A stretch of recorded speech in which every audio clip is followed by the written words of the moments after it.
Hello and welcome to Lands Unknown. My name is Will, and today I am joined by Jake from Let's Have a Booba. Hello, Jake. Hello, world. And I mean, is the world here yet? the world's filtering in. Hmm. Um, if you haven't already, I released the latest entry of the Spec Atlas on Thursday, the speculative biogeography of the northern lowland rainforest. So you can go check that out now, later, what have you. Um, and any of the YouTube things, the likes, the comments, the hypes are really appreciated. And Nemo's here. Hello, Nemo. Hello. Matthew is awesome's here. Hello. Tech Builds was Mhm. also here. Hello. I'm really happy. I mean, I'm reasonably happy with it. I think I could have done a bit more on the script. There were some things I notice about my own writing that I don't like, but which are fine in practice. Um, but I've been, I don't know, looking at it and then rewatching my first one. I'm excited by how it's coming together, and how I was able to. Hello, Kate. How I was able to frame this one through the Indrik, which is the first critter that we see Um, after the overview. in response to Nemo, when I was in Delhi last, I had a butter chicken from a place in Gurgaon that was really, really good. And if I could remember the name of the place I had it from, I would tell you. I also realized telling an Indian person to get butter chickens from uncreative call. But I spent more time in like Mumbai than Delhi, so I felt I had to have all the North Indian stuff as in as quick succession as I could get. Anyway, decision paralysis done. Go for the Gora food. Hello, Writer 2. Hello, our Night Petrichor. But yeah, go check out the new video. For folks who have seen it, you can share how what you liked about it. And with that, I'm going to bring up our um, actual project for the day,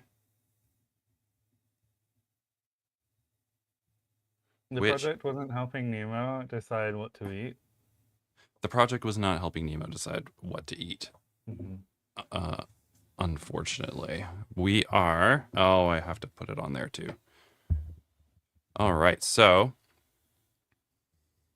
where where is the StreamYard? Brilliant. All right, we're working on isotherms. Hello, oral anatomy, auroral anatomy. We are working on isotherms. Last time we did the summer isotherms for the hemisphere that we are working on. Um, we can decide that this is a different hemisphere. We would just sort of flip it vertically and it would all work out. Mm-hmm. You can't, if you wanted it to be in the southern hemisphere, it would have to, what would we do? Um, yeah, Let's not worry about things we're not gonna do. you'd essentially have to do it like this for it to make sense. Uh-huh. You couldn't, yeah, anyway. Let's, so yes, we did the Between me summer and last Miles, time. we were just like, let's not go too crazy. Let's not go too crazy. So what we have here is, and just as a reminder, let's kind of go through some of our isotherms here. Do we have a 30-degree isotherm? Yes. So we have a 30-degree isotherm at the center of the desert there. We've got 27 further out, 24 in this tropical region here, which is quite nice.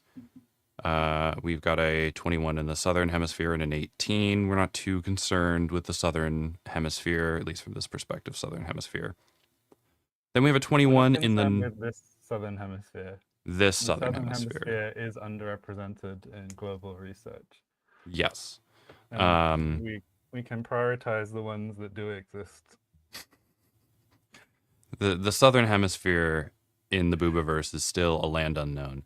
Yeah. So, um, and the southern hemisphere on Earth is very much there and known.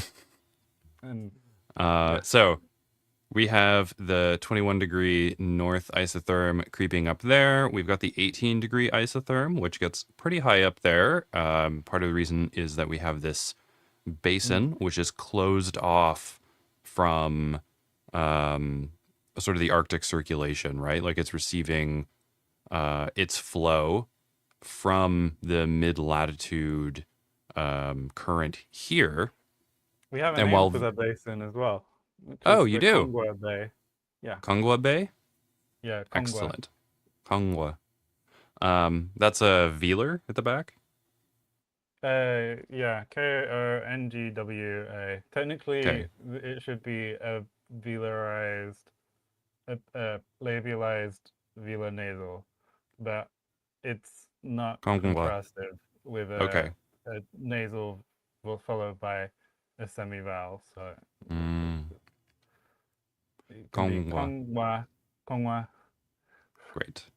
So this actually keeps cycling around. So, you know, like it Mm-hmm. heats up in the summer, warm water, and then moves back through. And then some of the water that cycles through here goes south down there, which is why this is a very nice, warm west coast here. Mm-hmm. Here we get the 12 degree isotherm. Yep, creeping up over top due to the continentality, which is nice. Where are we going? And then there's a 6 degree isotherm that gets kicked up here, and then that's the 0 in the summer. Goes over into the pole, and then we've got a -6 degree isotherm up here and a -12. And because of that, at this point in time, there are no continents in this latitudinal hemisphere in the Arctic Circle, in the polar circle. If there is, it would be a very small one that would not actually interrupt the circumpolar current. Like Antarctica, for example, does not interrupt the circumpolar current. So when you're going forward, that's something you have to think about. And that's why this is quite cold in the summer. It's because you have this current that's able to kind of maintain itself. Yeah. And while you would have, you know, some winds going this way, making a current going in one direction, you would also have a countercurrent flowing as well. And within that countercurrent, you would probably see sea ice all year round. Yeah, you have a little ice nursery, sea ice nursery at the The pole. ice babies. Yes. And then in the winter, which we are going to be doing now, that is probably going to expand. And that makes sense because we're working with like, you know, 13 and a half. So this is a sort of pre-industrial average, the pre-industrial average between like 13 and 14 degrees. You know, in comparison, our current global average temperatures are, you know, getting up to like 15 degrees. And this has some pretty significant impacts, less so on the tropics, more so at the mid latitudes and the poles. You know, we don't see an even distribution of temperature change, and the temperature change is also more noticeable in the northern hemisphere than the southern hemisphere, and that's because the southern hemisphere has a lot of water, so it is able to circulate and transfer heat more efficiently than in the northern Moana hemisphere. shifts everything around. So we are gonna get rid of that and reintroduce this on top. And did I make my little, where'd my little layer go? That should probably be floating. Where's the text layer? Okay, there we go. Let's put the text layer up here. Great. So I am going to be making these isotherms. which I believe I already did. Yep, I already did that last time. So now I will Mhm. just be drawing them out on my on the chart here. And you can't see my tools, but I'm now making winter paths, and those winter paths are going to be popping up momentarily. Excellent.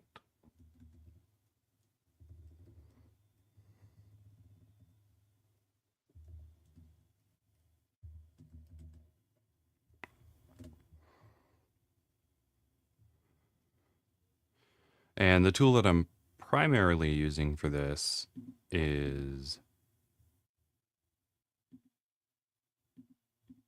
yeah, the tool I'm primarily using this is the pen tool. Because yeah, we're working with paths. I'm not actually just drawing it out. Mm. Um,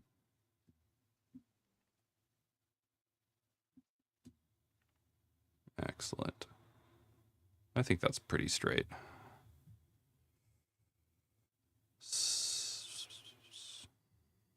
And then you got to make sure that you label your layers as well.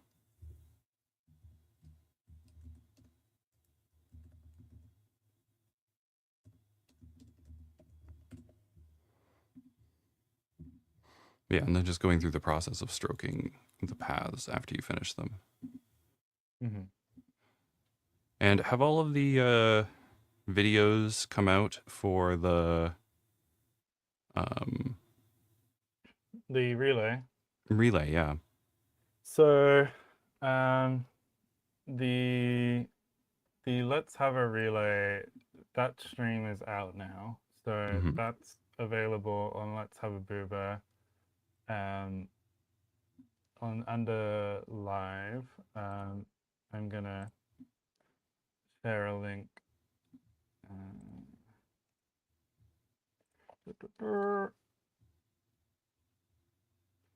I mean, Nemo is in it, so he Oh, doesn't great. need to worry about this. But yeah, it would be nice. It was I think it was quite a fast run through everything. That I was pleased that um, I tried to make sure everyone had enough time that they could say everything they wanted to say without us necessarily reading the whole text every time. Um, and in terms of videos, there will be a live premiere of the next ring of the relay on Monday. Um, I should check what time it starts. Um, but that will include myself and Miles, um, and Jonathan and Bib. So lots of lots of people that are known in both the, well, I guess Bib's the biggest of the crossover between world building um, and Conlanging. the conlanging. But me and Miles are steadily branching out a bit more, Mm-hmm. which is, I think it's been good. We don't get that many views or subscribers, but I think that we have quite a nice community, which is what really matters. Yeah, Um,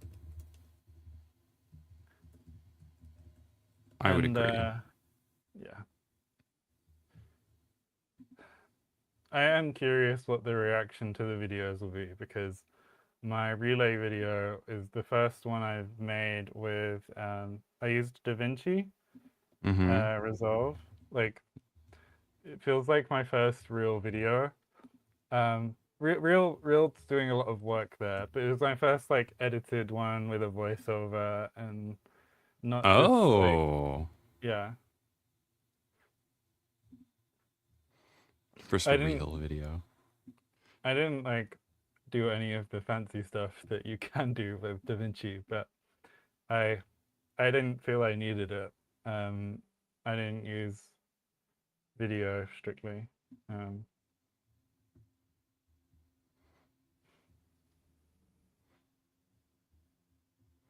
This is going to be another pretty straight line.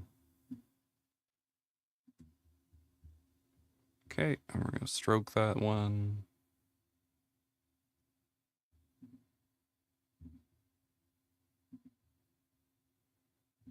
Boom. All right, and so the distance between those two is quite small, like it's like 6 degrees mhm. latitude, and that's because, you know, that's a 3-degree Celsius shift. Ah, okay. Meanwhile, this one will be an 11-degree shift, Ooh. so we're going to see a bit more difference here. So this, yeah, so the next one is going to be our 12-degree in the winter.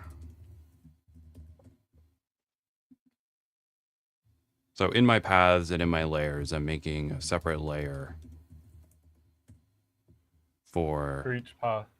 each path and also each stroke.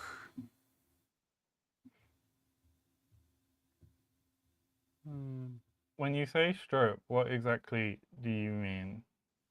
So when you lay a path down, the Mm-hmm. path does not actually have like any rasters kind of attached to it.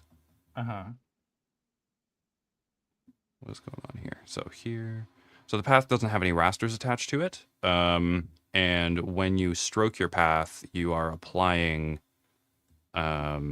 essentially the pixels that you would apply with whatever tool that you're stroking with. Like So a when line weight.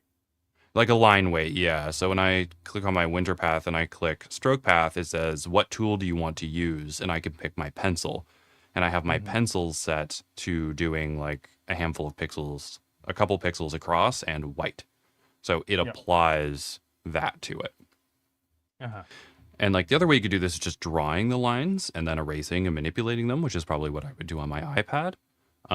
Um, but that process can be a little, you know, a little tedious to like constantly drawing and like redrawing these lines. Mm. That makes sense. And then now we're going to move on to the 6-degree isotherm. And that one's going to be, where are we here? 180 on, kind of like there.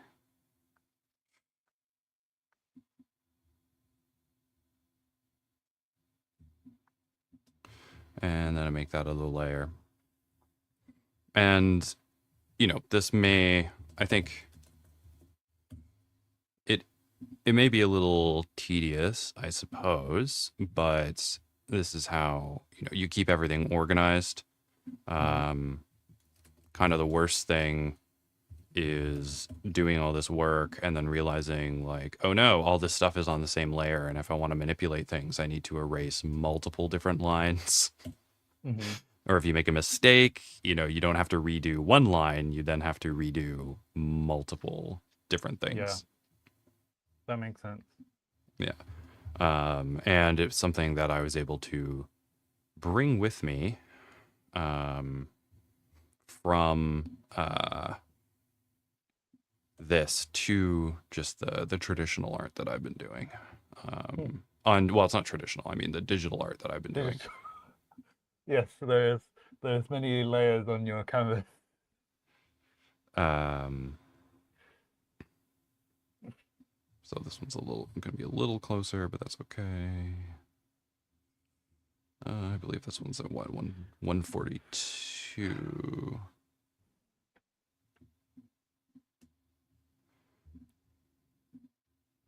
And did I make a new layer? Yes, I did. All right, now we're moving into the negatives. Or And we're probably going to have to make more of these mm-hmm. as we What's the do. coldest temperature, like outside temperature you've experienced?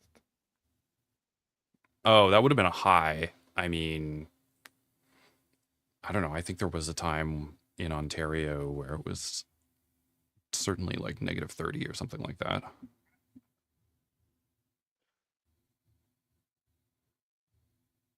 Which is, kind of miserable. It was like don't go outside weather. Yeah, but like in the UK, it's don't go outside weather, but just because our country is very bad at dealing with any sort of weather. Oh yeah, no. Don't go outside weather is Yes, like don't like go health and outside, you'll get safety. frostbite in like 5 seconds. Yeah, not like It's the not like cars are don't go sliding outside all over because the we don't place salt the because we can't roads. help properly.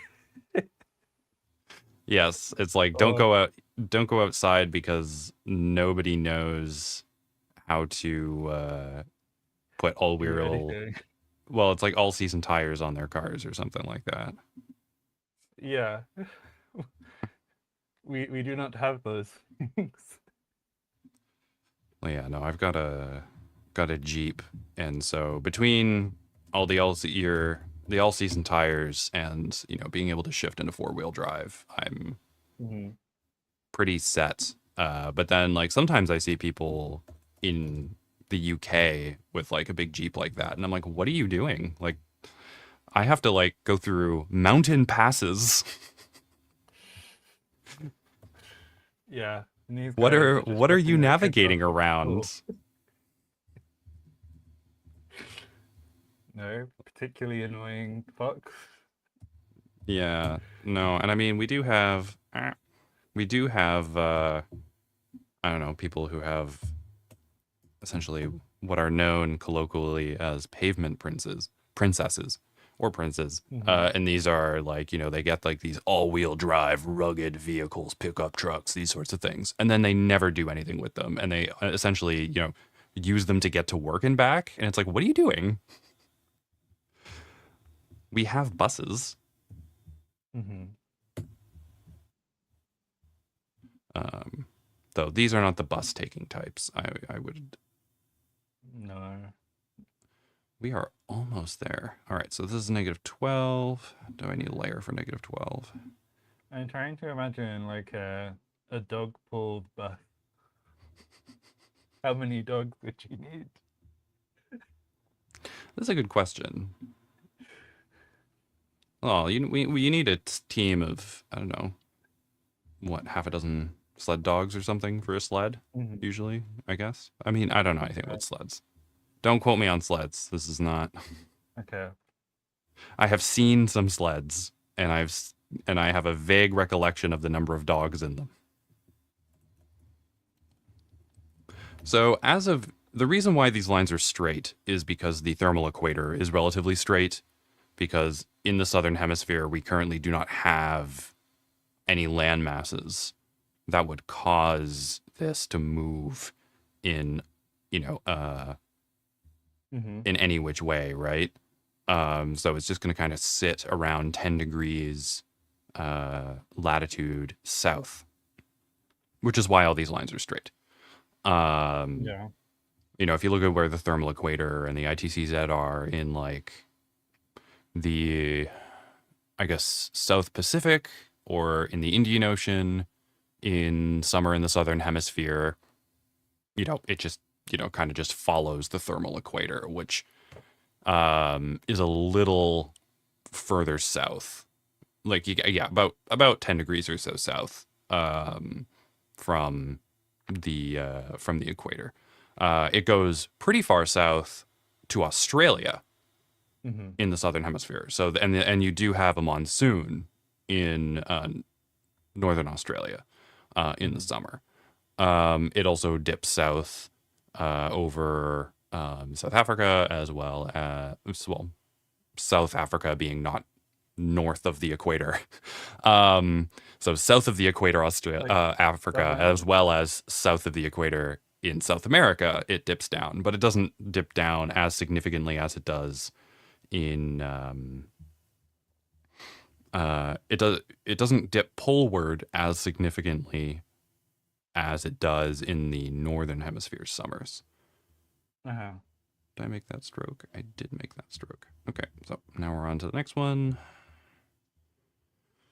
where the 18-degree isotherm is going to be another 7, 8 away.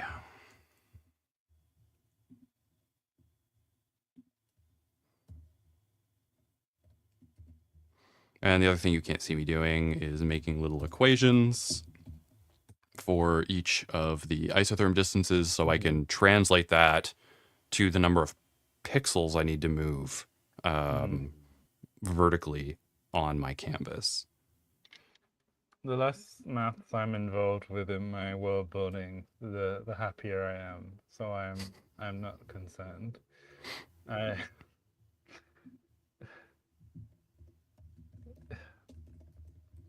I I I have very vivid memories of once trying to compare the size of Madagascar to Japan or something and completely failing because I got it the wrong way around on how you do it. And I was just like, time to give up with maths. uh, All right, so now this is going to be around 23. As long as I hold shift, it'll make a straight line for me, which is very convenient. Okay, so now I'm going to apply the stroke to that path. I do need to fix the name of the layer real quick because I called it 18 degrees Celsius north and not negative 18 degrees Celsius. All right, and we do have, and this is going to be useful, a 24 degrees Celsius isotherm, and that's hiding right now a little bit off canvas. So I'm going to shift this in a sec, and then I'm going to be making it. So what we're going to do is, I have another thing up somewhere. So when we're making our isotherms, there we go.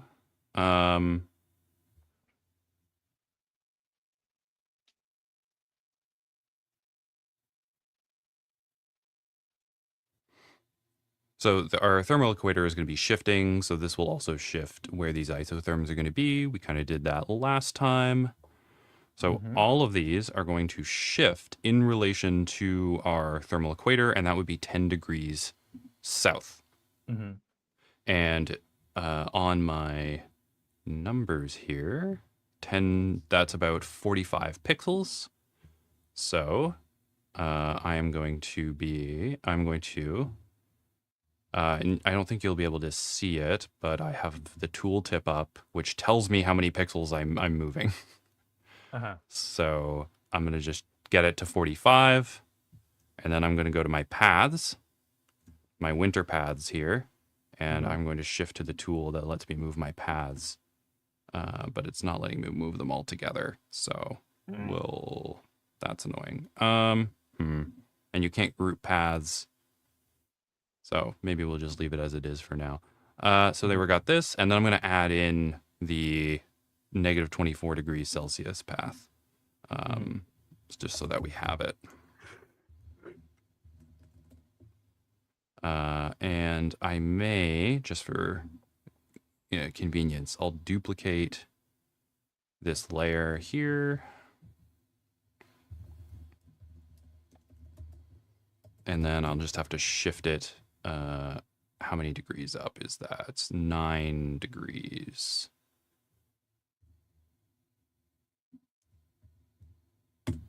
That would be 41. All right. And again, you can see the tooltip. Boom. Okay, so now we have all of them in the northern hemisphere. For fun, I'm going to take some of these and bring them down here. So this is there, and it is going to be 114. So let's do that then.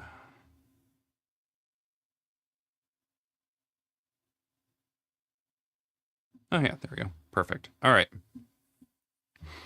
And then we are going to make another one from the 18 degree isotherm, Mm-hmm. just so that we have it down there. We'll Mm-hmm. probably manipulate it a little bit because of the tropics, Mm-hmm. but that's essentially it. And if you've, depending on how you've got your Photoshop or GIMP or whatever set up, you can make it lock based on other associations between different layers that you already have, which helps Uh-huh. them remain somewhat uniform. Mm-hmm. So now we have our isotherms set up. So let's just Crikey. look at this real quick. And we can see that there's a right now there's a bit of a noticeable shift where these isotherms, the 21 degrees there, shift from here. Uh-huh. So we do have a bit of and that shift is just going to be compounded on the other things that we're going to be changing through the process. So now I can get rid of that. And we're going to be doing the same steps that we did last time, but we're going to be paying attention to the winter steps. Hello, Juno. Hello. Juno's going to be in the relay on Monday as well. Oh, excellent. Yeah.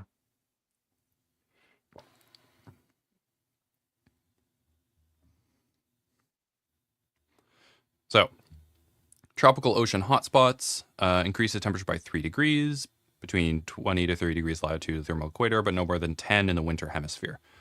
So, we are now going to be adding that probably the 24 degrees, and we're going to be mapping out the winter hotspots. Where's my winter hotspot layer? None of my spots are there. All right, let's go check where those are. No. Oh no. I think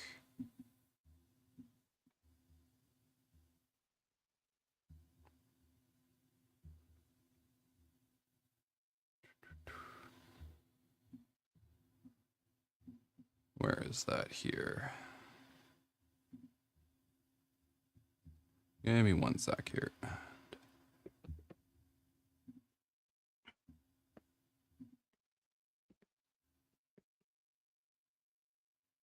Yeah, I'll just duplicate this and use it as well. Because, I mean, the spots are the same. Unless I go on G plates, and I'll go on G plates quick and download it with the winter stuff on. And I am excellent, very excited. And you have 3 rings for your conlang relay? It's George's, really. Oh, it's George's relay. This Okay. is George's one, yeah. We got through our one in 2 hours with quick quick alternations between each language. Mostly because the text was so long that if we read out all of it every time, we would have been there for ages.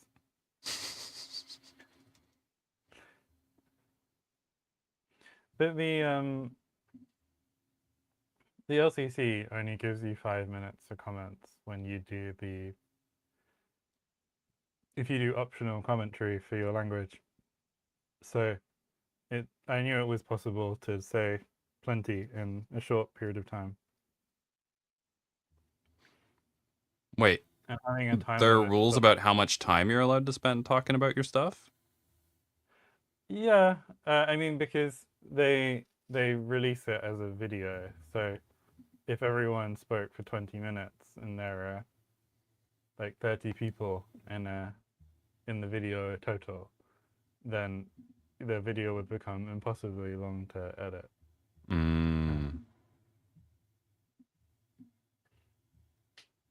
All right, so I was able to export through G plates what I wanted. Hopefully it looks fine from G plates. I made sure all of the stuff was up that is supposed to be up. Mm-hmm. I just need to put it in the let's have a booba file. There we go. I will keep G plates up just in case. A lot of file management in world building, I have to say. Mm-hmm. I think this will look good.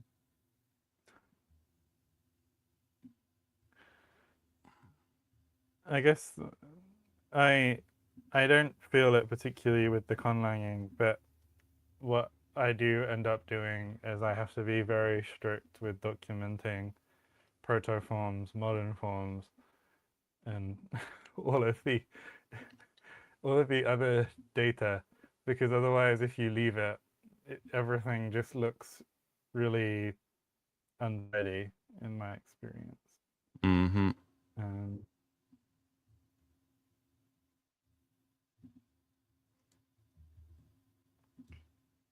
Why is the frame larger than the...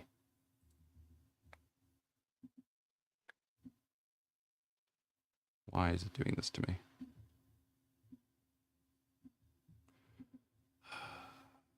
All right, we are going to rasterize this layer. Maybe that'll fix it. rasterize. Yeah, because before I was linking it to the image, Mm-hmm. and that was doing some things I didn't want it to do. Naughty image. Naughty image. Now that's something that sounds very British.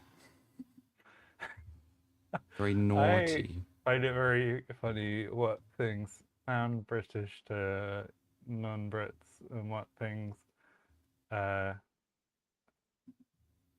British people think sound British that maybe don't register as British, or aren't like the things that non-Brits go to when they want to um, imitate us. I don't know. I just from like, I don't know, the media, because like my mom's British, and you know, Mm-hmm. so we'd watch British media and stuff, and characters saying, "Oh, that's very naughty," was like a caricature of British people. Okay, so the first Mm-hmm. thing we're going to do is um, with the uh, tropical. We have our tropical ocean hotspot. So you have a jet of very warm water that is moving around the Mm-hmm. equator. It tends to pool around where there are continents, and um, in the yeah, and then how I'm going to be, yeah, I think that'll be interesting. So how we are going to do this is that we're going to be making new isotherms for the 24 degrees, and then this will cause us to shift some of the other ones. Uh-huh. Um, so we are going to start it kind of in the middle here. And yeah, we're using the curves. This in the southern hemisphere can get quite expansive. We Mm-hmm. do have, if we remember, a continent, not a continent, but like, you know, we have that island chain, that archipelago that comes off there, and that'll help sort of Yeah. deflect. And then we also want to be thinking about our um, thermal equator as well while we are doing this. Mm-hmm. So this will probably be, let's put Chunky. this Ah. back here. You can see what I'm doing with that. Yep, okay, good. Mm-hmm. So we're going to be putting this back here, and then I'll switch back to my pen tool, and we are going to be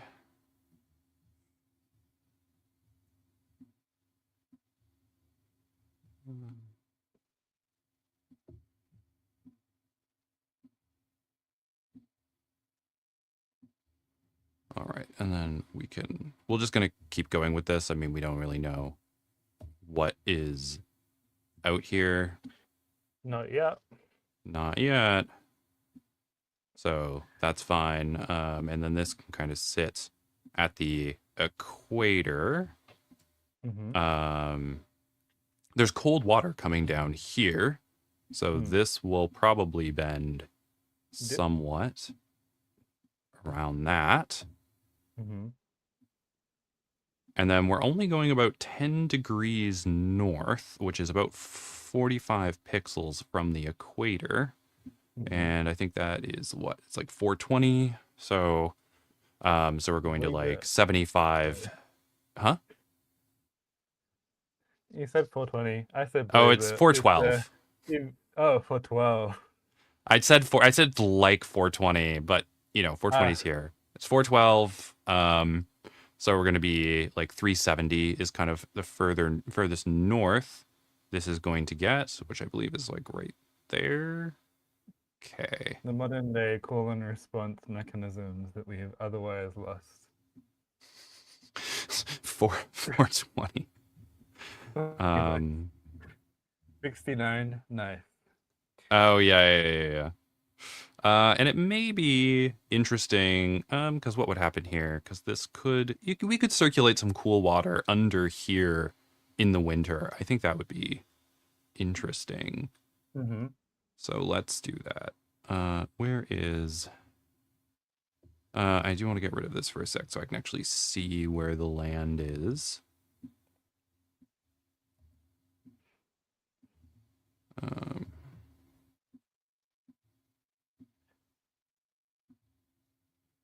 all right, and then it'll go between here.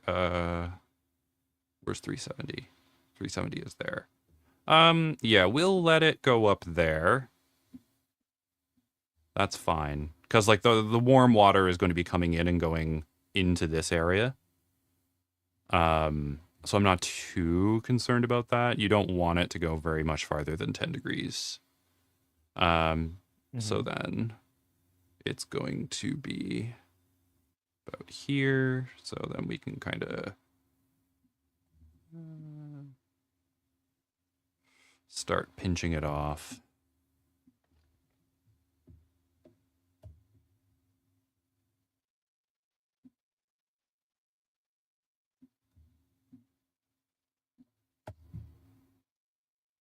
There we go. So Lovely. now we are going to make a layer, and this is our 24 degrees Celsius. Mm-hmm.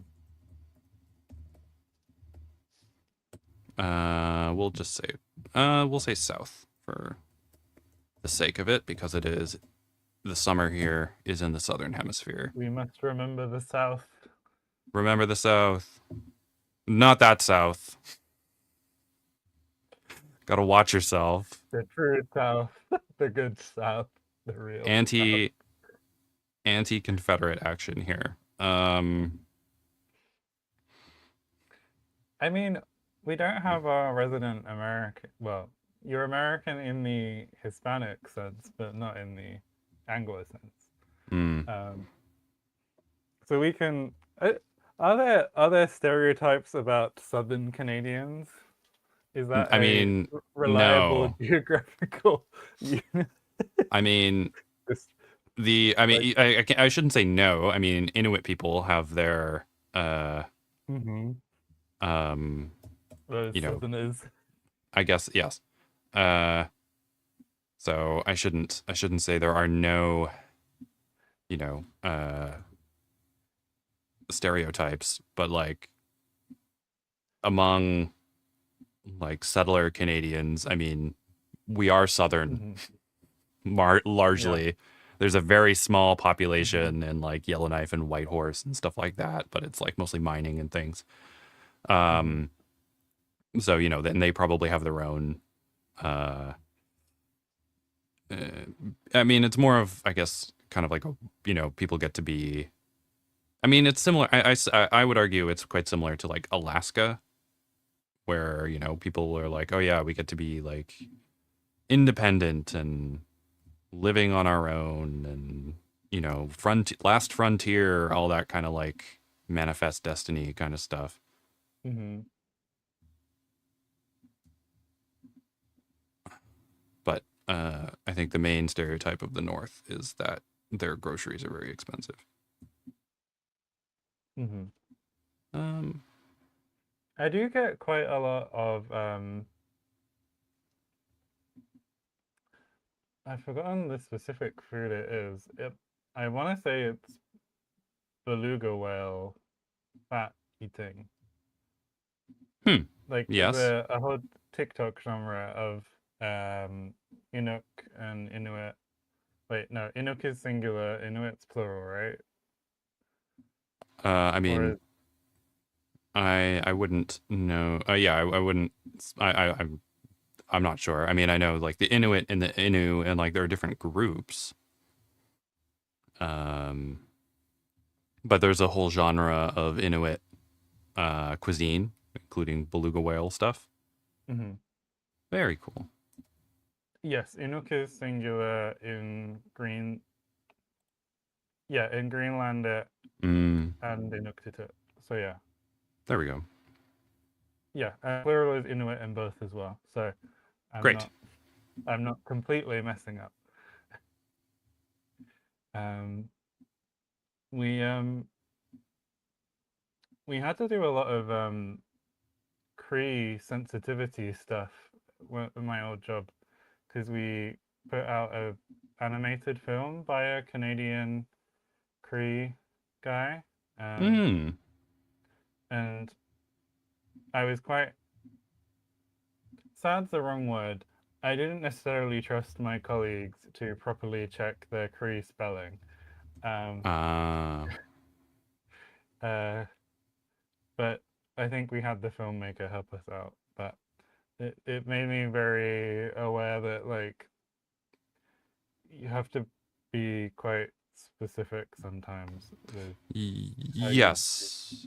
you do because like Plains Cree, for example, they would refer to themselves as Nehiawak, but Hmm. Moose Cree would be uh, Iliat. Uh, Iliawak.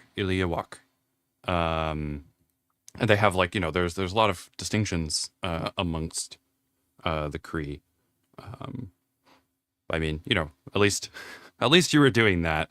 I was There was a video recently that came out talking about Senchothan, which is one of the Coast Salish languages, and the YouTuber. I mean, they cited a book um, by Panach who kind of devised the Senchothan orthography, which is all capitals and is super metal. Um, Hmm. but did not pronounce any of the Senchothan words, including the name of the people, the Huasenech, correctly, Yeah. despite going through the IPA and showing what letters corresponded to what characters. And I'm like, okay, thank you, I guess. Hmm. Um, so we've got and there is specifically for Sanchothan, Timothy Montler is a professor of linguistics who worked with the Huasenich communities, and I believe he's at Oregon.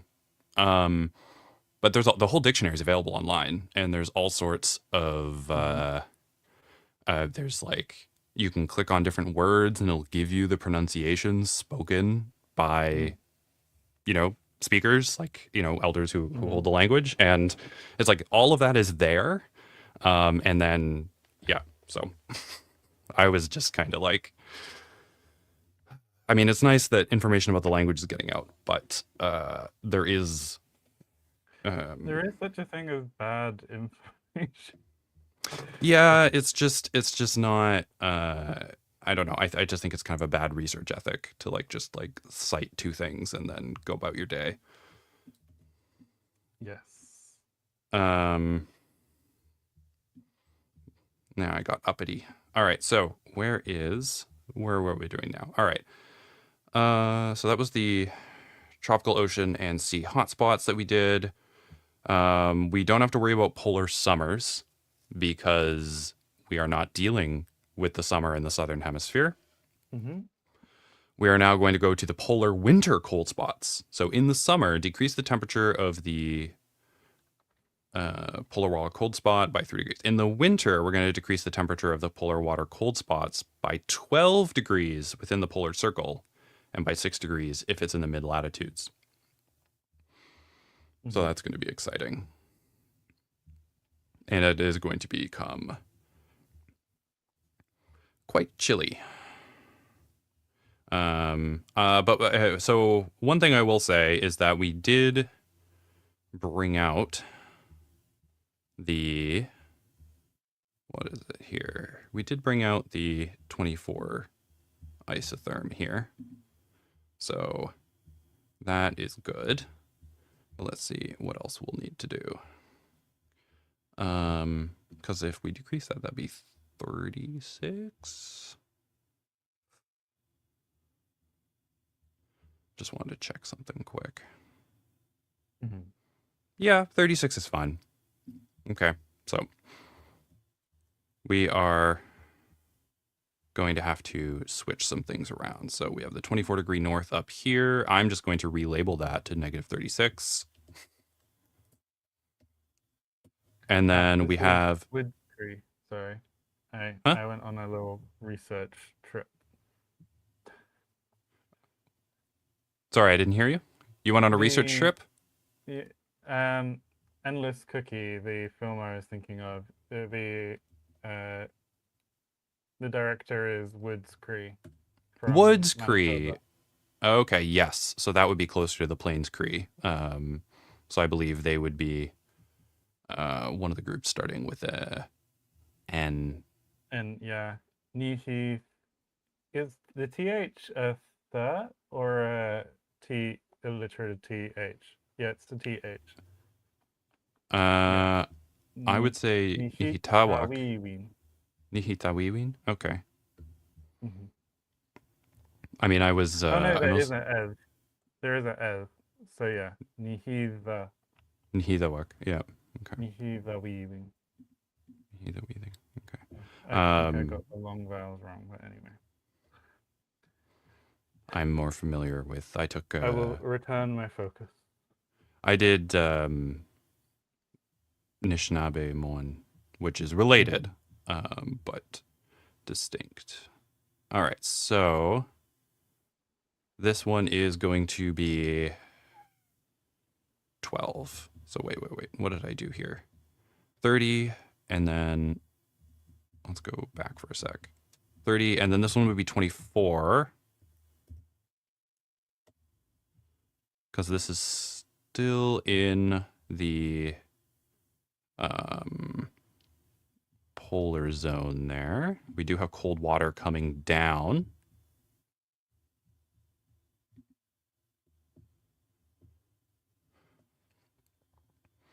And we are going to see, probably, we'd probably want 24, 30. We'll probably want to spread it a bit. What did I write in here for how to spread these? I probably gave myself very specific instructions and then promptly ignored them. Decrease the temperature of polar cold spots by 12 degrees within the polar circle and 6 degrees in the mid-latitudes. Okay, well, that looks fine there. This is 60, so that's 70. That should be fine. Then we are going to have an 18 and then a 16. So we have to make a couple isotherms. 18 and 12 degrees. And this 6 degree one will probably be where our 12 is. And we need to make a -6. And a -18. So the -18 is going to be between this isotherm and this isotherm. So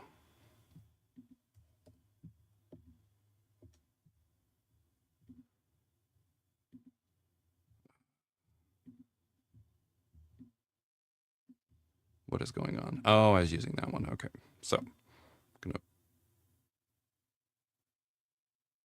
put that there.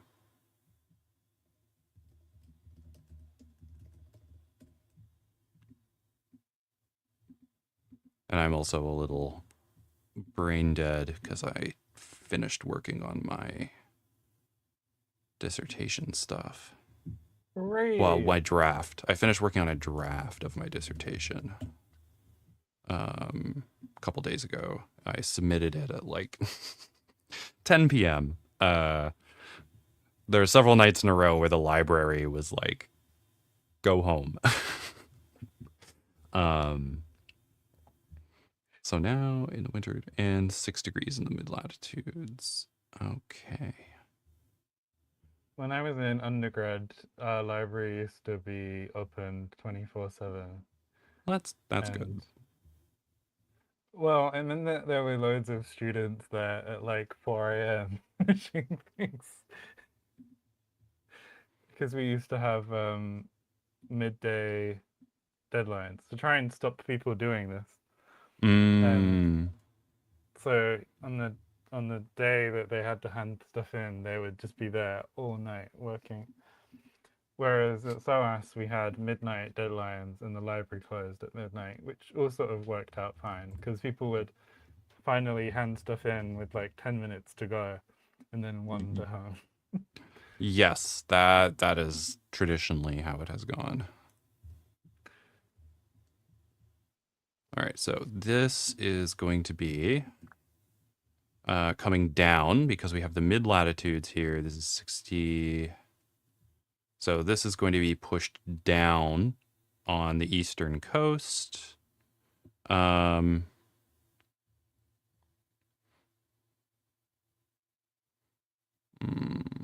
did I do that? Because the 12 used to be the 6. All right, so that's going to be dropping to... Okay, I'll drop to here. And I'm going to get rid of the cold spot for a second because I want to see the sort of land underneath. Yeah, that's going to be very cold. A very cold island over there. I'm just rethinking how I want to do this.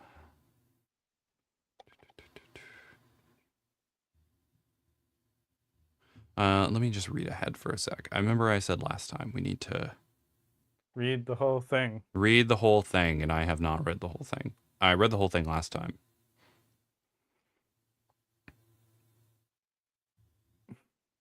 I have a note to myself in my room that says, some things aren't worth worrying about. I say to myself, worrying about things that aren't worth worrying about. Which saying it to yourself is then triply meta. Yes.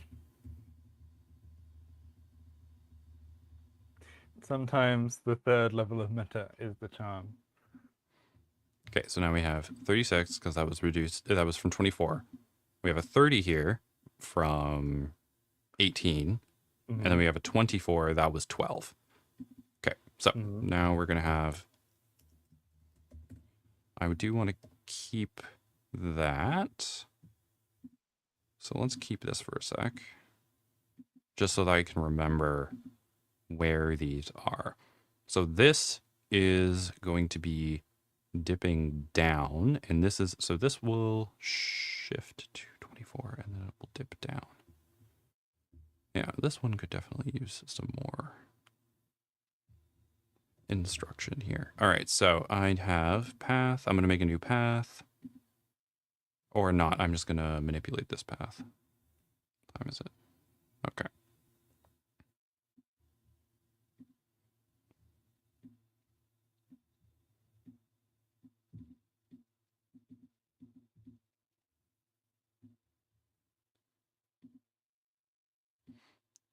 All right, there we go. So we are going to move this one. Let's...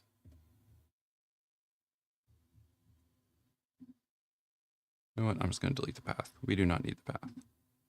We are going to chart our own path. So it's going to go a half step down here.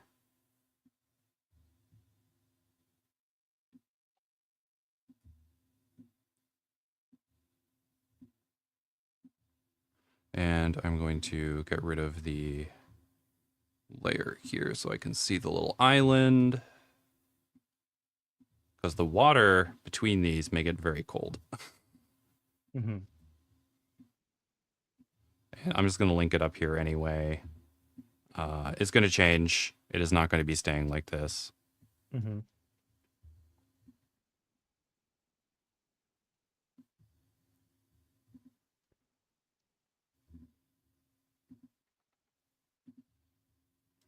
Oh, we're using a different color for that.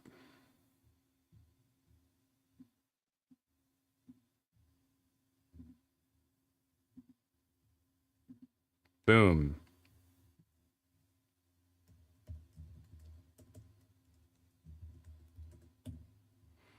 All right, so we've got this push down around there.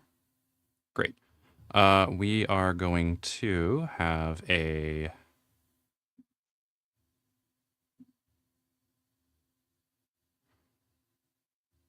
Great, so, and this would shift to... Because it's in the mid-latitudes, this would shift to our 12. All right, that makes sense. So then our 24 could move up a little bit. And we could fit an 18 between them.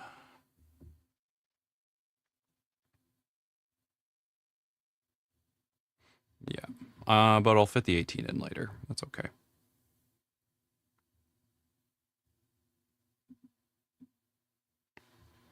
Yeah, so that will be shifting because it is in the latitude there. So we can also leave these for now. We're going to be shifting and moving these around pretty significantly when we get to our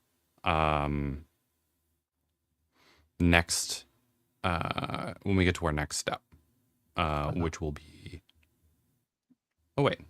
When we get to our next step, when we get to the step where we're changing all of the continentality of the main landmass. And I kind of feel like that may be the first thing that one would want to do. And I did not shift this path enough. It's supposed to be 6 degrees, not... I was right the first time when I was doing it. Mm-hmm. So it should be shifting down to here, and then we can do this.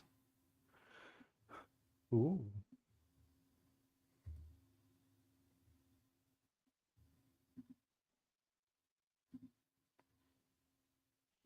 So let's just go back over that. And then go back to my paths and do that again. Okay, that's nice. All right, and then this is polar water that's coming down. This is a cool current of polar water. So we are also going to shift the next one down as well. Mm-hmm.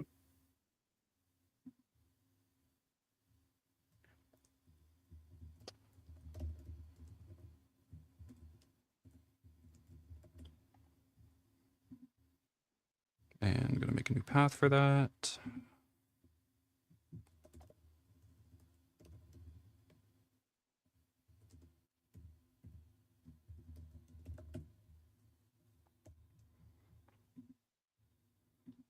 So now we have our 0 degree isotherm here. That's not what I wanted. There we go. And I do want to bring back our layer here so we can see how that's going. And we are, and in this, I did draw these kind of overlapping, but I think in the, I'm going to prioritize the cold one in the summer. Sorry, in the winter. Mm-hmm. That makes sense.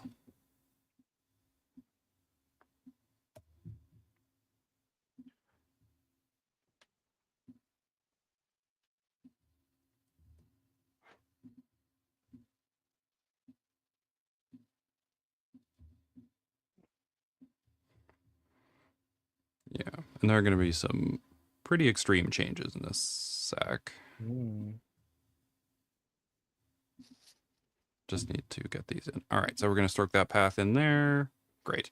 So this should finish out our polar water for now, because we're going to have some changes here later. And we are going to be making more isotherms and doing stuff like that. And I don't want to get too carried away. And I'm using my notes in the side to remark on some of the changes I've made. So now we're going to have hot and cold currents. So we are going to look in the winter. So warm current hotspots in the ocean increase the temperature by 3 degrees in the winter. And I think working from the equator is always easier here. So I'm going to drop down to our 21 degrees north. Great. And I'm going to turn on there. So we're going to push this up by like 3 degrees.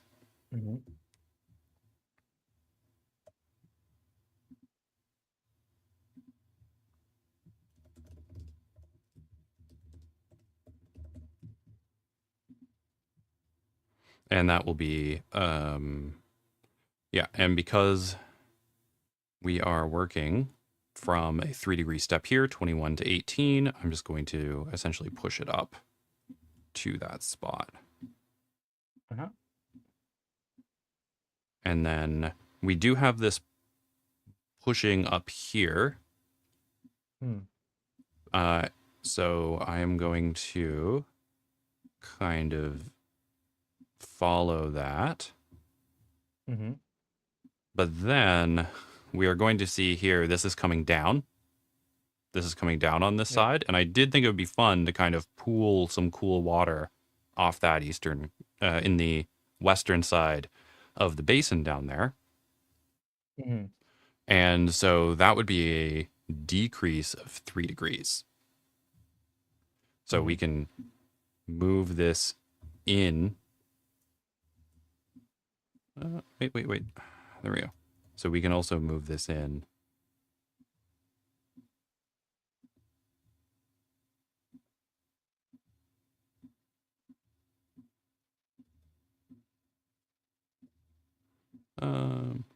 And have a suitable blobby sort of shape of this water being pushed down there. A suitable blob. A suitable blob. And it's not going to be... A reasonable blob. A good blob. I mean, you know, you can always...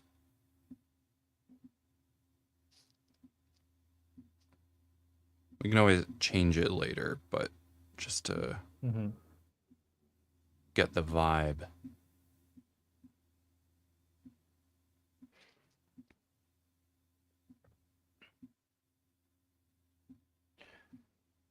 There. Okay, cool. Colder water.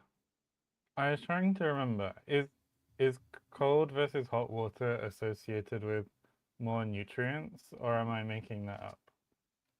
Yeah, so cold water can just be associated with more nutrients when you have that water being sort of dredged up from lower levels, because then that's bringing minerals and plankton and all sorts of stuff. And then, you know, when all of those nutrients are being brought up, stuff can feed on it. Yeah. Yeah. So like whales. Yeah, well, the plankton eat it, and then the whales eat the plankton, and then the whales eat the plankton. Yeah. What are we doing? Okay, so we're going to go back to our path here, and we are going to stroke that subpath. What? Oh, come on. All right, here. Nope.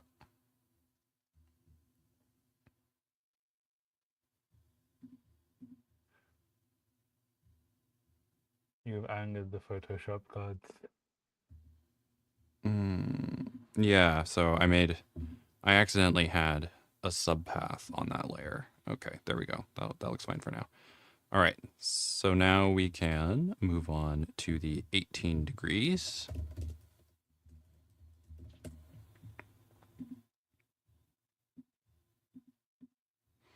And we're going to do a very similar thing where this is going to be brought up by 3 degrees. So the 3 degrees here is going to be halfway between these two. Yep. So, you know, just kind of like this. And then, you know, bring it down. I mean, we're going to be changing that anyway. So we can just do it. Yeah. Well, and but I do wood. want to bring it across because then this comes down 3 degrees into here.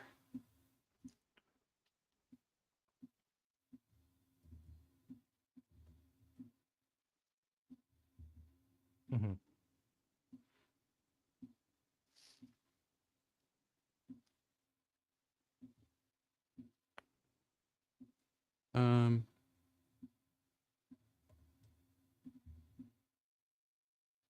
There we go, because it's cycling this way, and it's also being pushed down.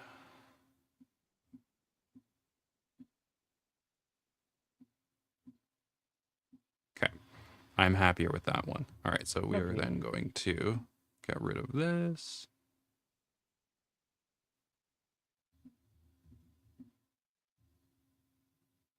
I don't want to go over it too much.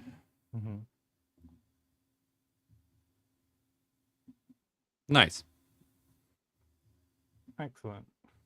And then our last one here is going to be, this is going to be pushed up slightly because they're kind of meeting in this area.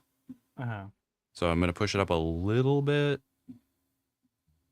And then this is going to be here. This is going to be coming down a bit. This will be hitting here and then flowing down. So we'll, yeah, we'll just get rid of all that.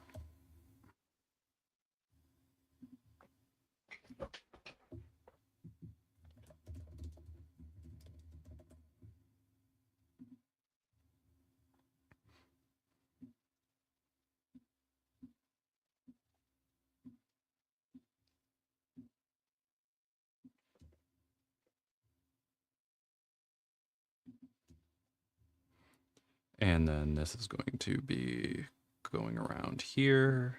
I mean, this is, you know,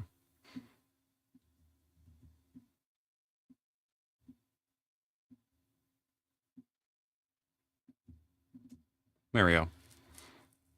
Up here and then down there.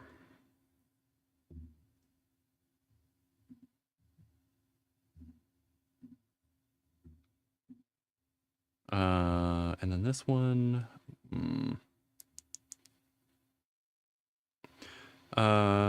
So we are going to add a new path for the 6 degree isotherm.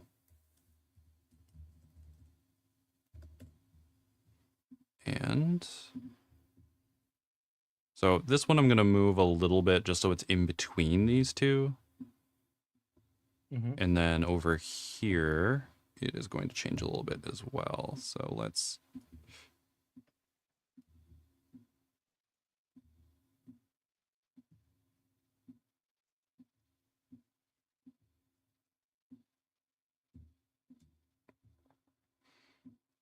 And then the summer, this is going to be pushed up 3 degrees. No, sorry. In the winter, this is going to be pushed up a little bit. So being pushed up 3 degrees is okay. We'll bring it down here, and then we will bring it up again over here.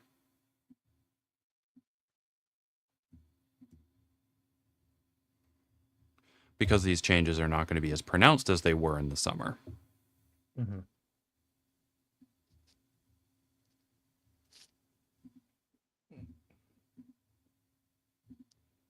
Great. And then this is probably going to be pushed up a little bit over here. So this is going to be another 12 degree. No, this is their 0 degree isotherm now. And I think we've already edited that a little bit. Yeah. So this will be pushed up a little bit in the water. So the water here is going to be nice. And then you get out of But the water and you freeze.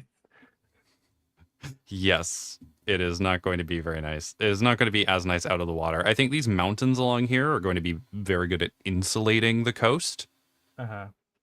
So it's going to be much more oceanic there, obviously. Would the effects be more pronounced in the bay than out here, or will it be about the same? Um, I mean, it's probably more pronounced in the bay. I mean, we could probably do that. Hmm.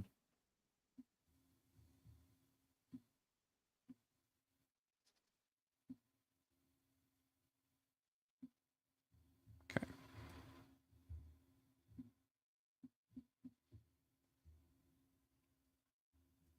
I mean, this is going to be dropped anyway when we start doing the continentality stuff. So Uh-huh. these changes are not set in stone. Hmm. All right. And then the last one we want to do is up here because this is being pushed that Oh, way. So we do have another little one bump. over here.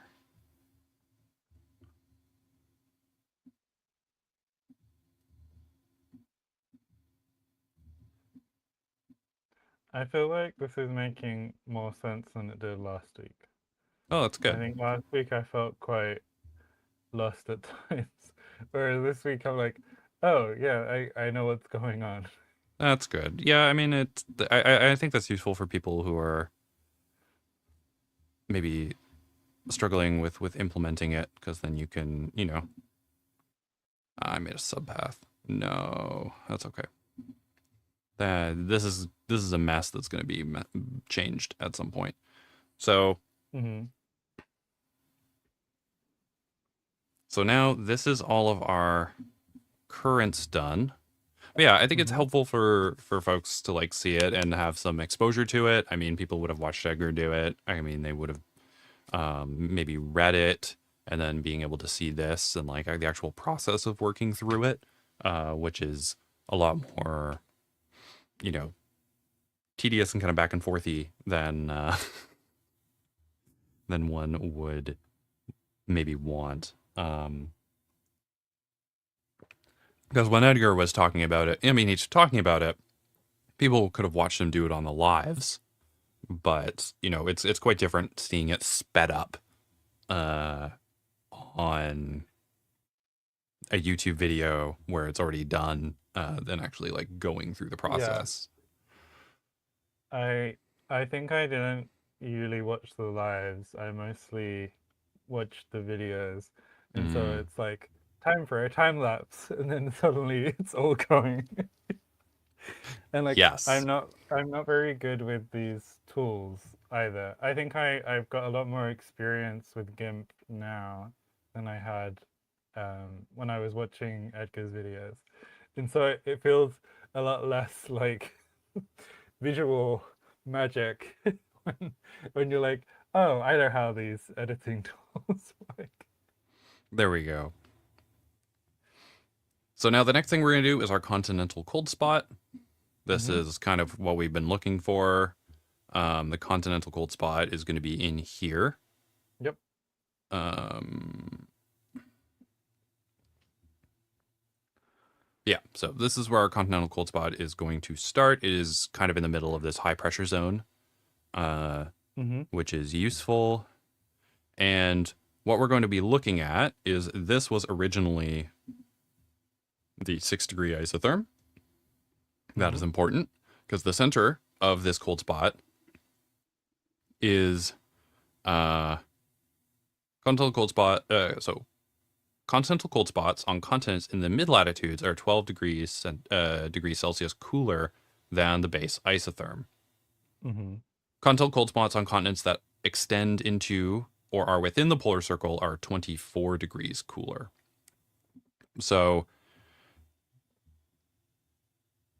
I mean, the continent does get a little bit into your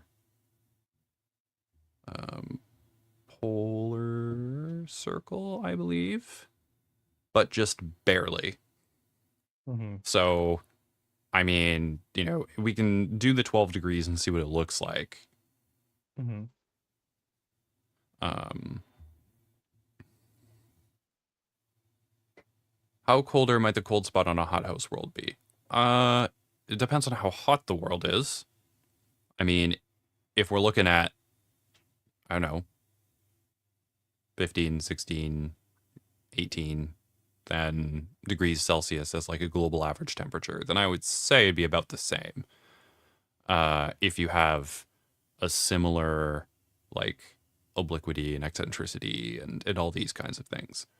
Um, Offhand, because I mean, I've from the things I've tested it with.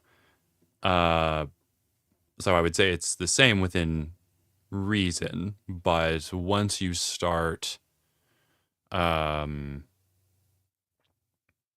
once you start going further away from kind of like an Earth norm, then it starts getting difficult and out of hand. You can look at how like EPS or ClimaSim or stuff like that model it, but I think these limits are pretty good for working within an Earth-like realm. Um, I don't know. I can check. What is it? Let's go very quickly. Let's. I'm gonna check world building pasta one sec. I think Nikolai has done a bunch of these like climate investigations. So if we look at one of those climate investigations, I may switch it and show. And the baseline I think is 15 degrees, which is kind of what we're at now, like present day Earth. Let Mm-hmm. me switch so we can see.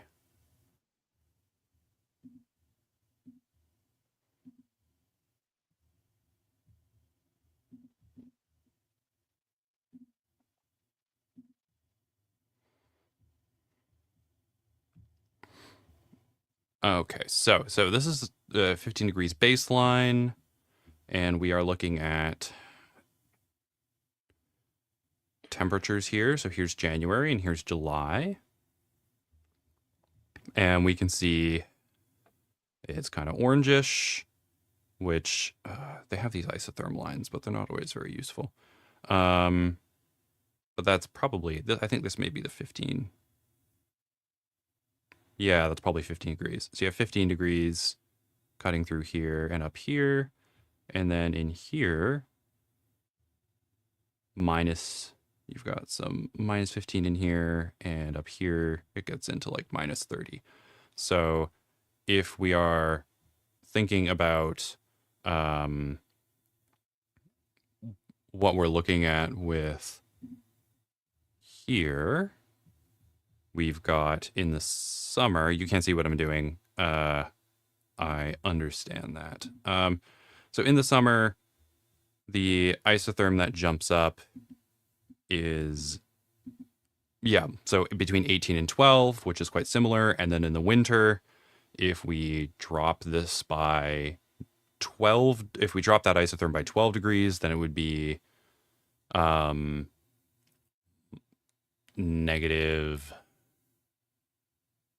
was it maybe negative 24, depending on what we're doing. So if we drop it by that, then it would be quite similar to what it's like in North America at this point, looking at this map. So it'd be quite similar to what's looking like in North America. If we don't drop it, if we only, yeah, so that would be fine.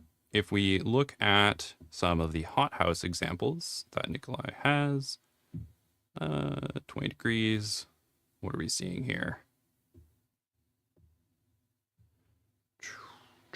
Where's the 15 line now? So there's 0. 15 line is higher. Yeah, so it's about the same. It's just your world is hotter, so these lines, so it's not as pronounced, right? Like you're still dropping the temperature over here in up in this corner by, it's still going to be negative 30. So you would be dropping it by that amount. It's just not necessarily going to be as cold. We can also see as we start getting up here, though, Yes, because we've increased the kind of baseline isotherms here by 10 degrees. So instead of 30, what are we here now? So we have 15 in these pockets. And in here, it is what? Minus 10. But if The we look at field. if we look at the baseline, that is 0. Mm. That is 15. So what is that? 10. So minus 24 or so. It does seem that as you get hotter, then the continental cold spots become less impactful. So the hypercontinental on more of a on a planet with a climate regime closer to Earth, you're gonna have, using this method, yes, like the negative 36 or negative 24, depending on where the continent is situated. But as you get hotter, you are going to want to pull those back. Mm-hmm. All right, so now let's go back to. Oh no, it's all gloopy. Is it meant to be on the screen still? No, I took it down. No. Okay. And now I have to figure out a way to remove it. There we go.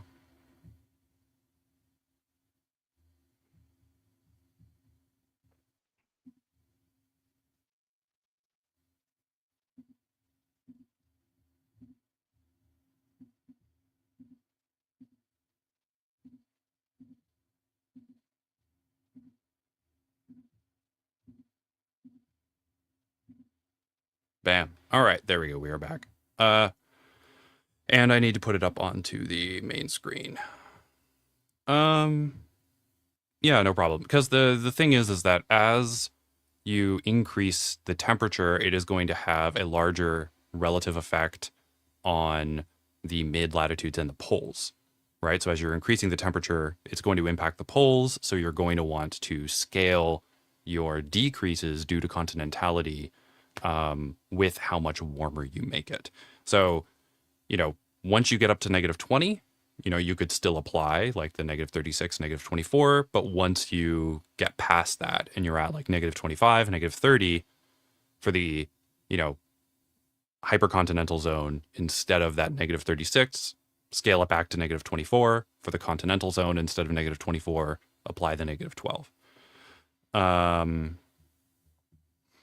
But, if at some point in time, I get enough Patreon support and stuff that I could take the time to actually update the method to accommodate more situations, that would be something that I would be exploring.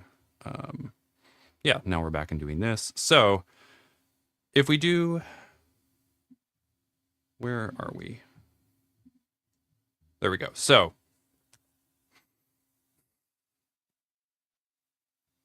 yeah, making it negative 24. So making a negative 24 isotherm in there, I think could work quite well, because in the scheme here, it would connect to this isotherm. Uh-huh. So essentially, that flashing isotherm would be pulled down over to here. It would be pulled down here, and then it would kind of come up here and probably get pulled down up here as well over this high pressure zone, which I think is nice. Makes sense. Yeah. So let's do that. Excellent. And then we can organize all of our other isotherms around it.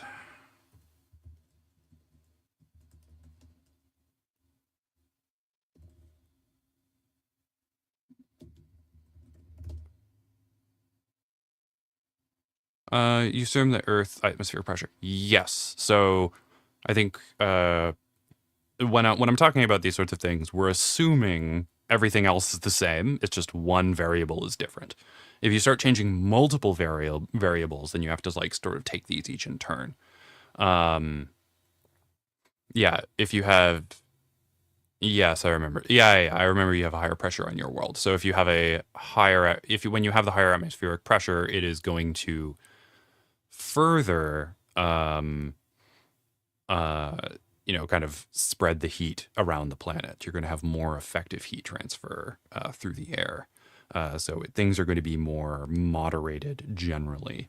But then, so then you are going to, if you're using a manual method, things are already going to be less extreme. And then if you heat the planet up further, things are going to become even further moderated because of those effects. So we've got, let's do that. And we're also going to be pulling that down as well. We're going to be making a new isotherm in there. So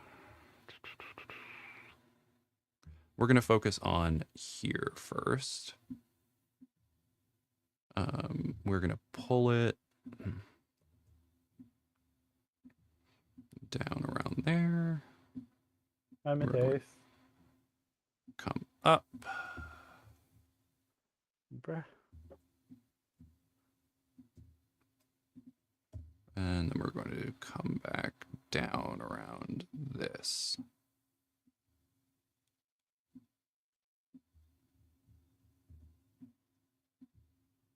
I don't. And then after that, we're going to be changing things for currents over land. That's going to be a bit of a... Okay.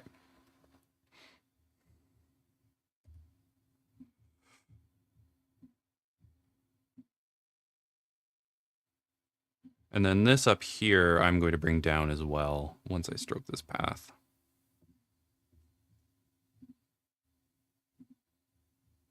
Great. Mm.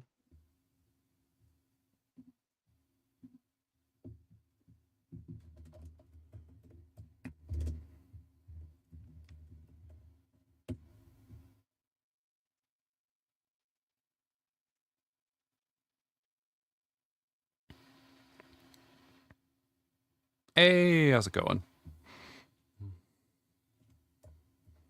Okay, and then this is also going to be... In all honesty, all right, so because we're going to have, this is going to be coming up there. It's also going to be pushed up here, and we're going to have some movement this way. So that comes down there, and then we can give this a bit of wobble.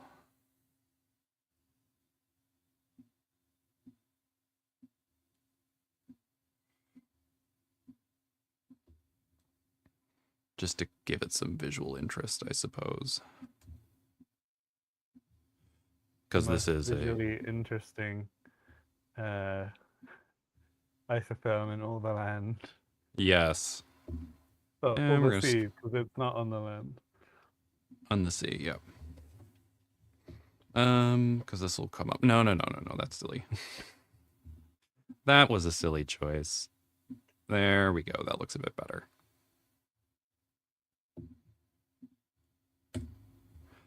Watching lines being changed, how fun. Well, I mean, folks are, if you want to change lines, then it's helpful to watch other people change their lines. Mm-hmm. It's never too late to change your line. It is never too late to change your lines. I didn't change some lines over here, so let me...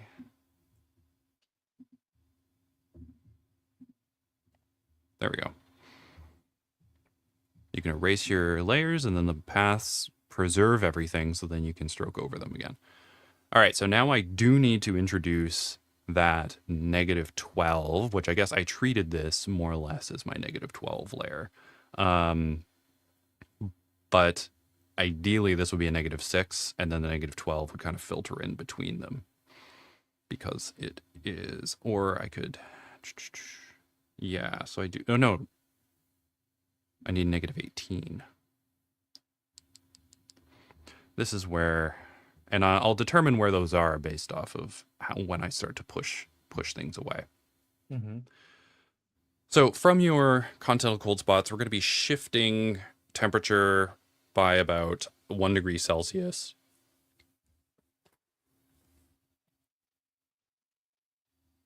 Thank you, Mateus. The streams are for you.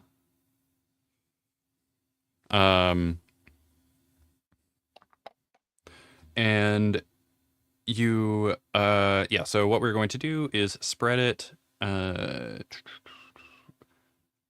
poleward over continental zones and 50 to 100 kilometers over subcontinental and oceanic zones. Increase the latitudinal temperature change over inland seas by 50 kilometers. Much like our hotspots, the change coast is steeper as it meets the temperature of the ocean. Great.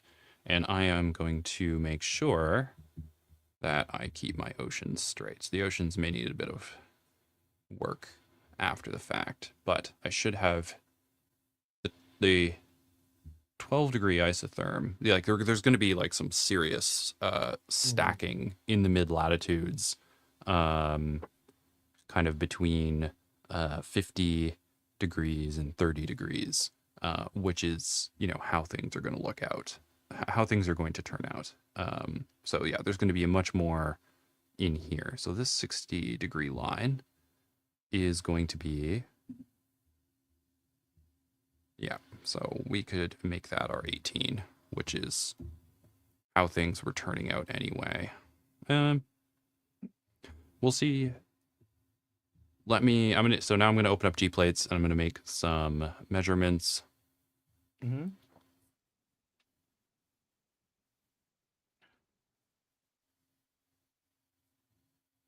What shall we measure?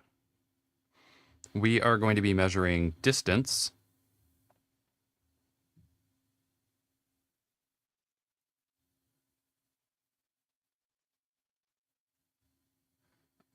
So we're going to be measuring the distance from the hotspot over land towards the equator, Mm-hmm. because we're going to be shifting it. And so you have the distance here within my eraser here, or my pencil. Mm-hmm. Is that a pencil? Don't know why the pencil's so big. Nope, that's the eraser. Great. So the distance that we have between this area here is not very significant. So I'm going to see how far this is, because the spread over a continental zone is much more gradual than it is over a subcontinental or oceanic zone. So I'm just going to see how that spread is going to look. And so in G plates on the side here, I am just going to be clicking my measuring tool, and that's about 400 kilometers. So that's going to be about 3 degrees. And then to there is going to be the other 6 degrees. So where this line is here is going to be where the next isotherm is going to come in. So this isotherm here that we have coming along is going to be which one is this here? And that one is at about 60. Yes, that one's about 60. And based on what we were doing before, that one should be our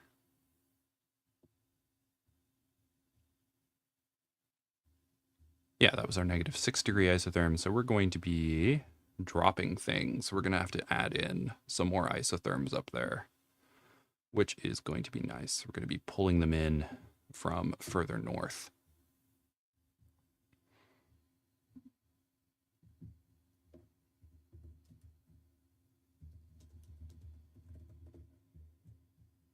And then we're going to be squishing some of those down. Mm-hmm.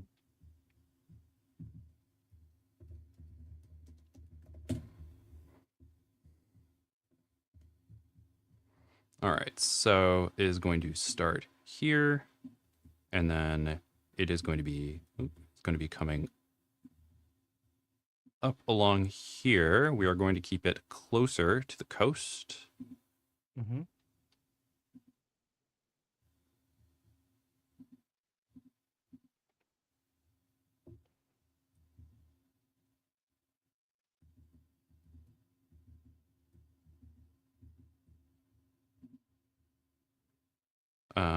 And it can kind of cut through here. It can move out here.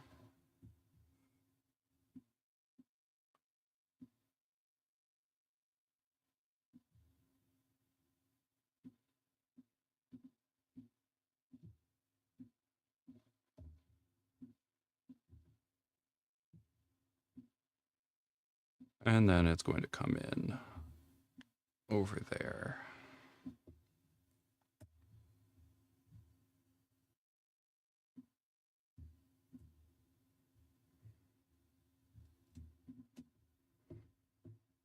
Great, so that's one. And then I'm going to click off my path. So I can come back. And I'm going to start from here.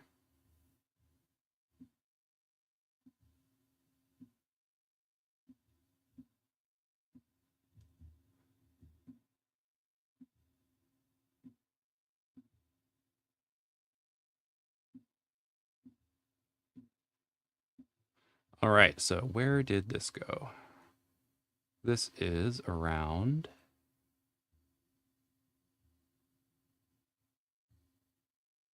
124 or so. Okay. Mm-hmm.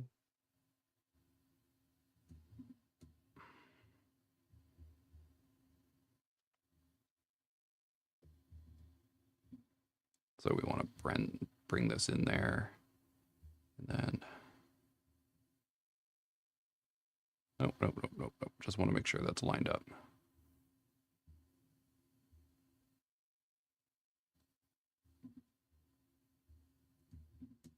Okay.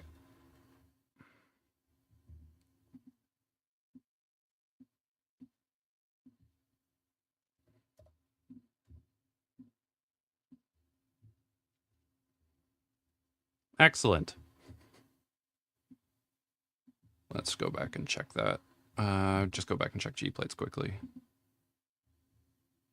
Yes, that should be how it looks. Okay.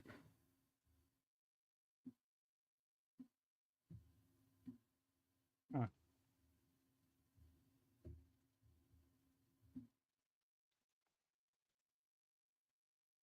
And we can push it down here as well. Don't forget about little cold island here.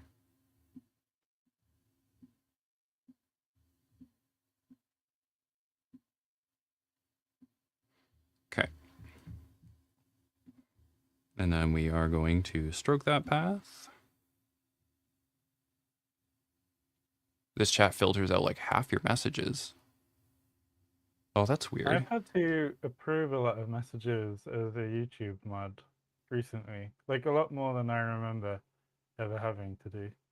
Huh, that's strange. I don't know if there's a thing here that lets me do that, but I'll have to check after the fact. Mm-hmm.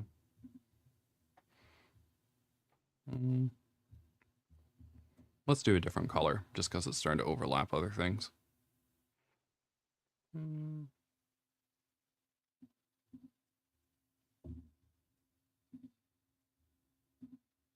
There we go, that's pretty. Okay, because then our next one is going to be a minus 12 isotherm. Mm-hmm. And that is going to also move things. And then the -6 is going to move around that. But this is going to be quite a quick this isotherm is going to appear relatively quickly, probably about 600 kilometers. Mm-hmm. So where would that show up? One and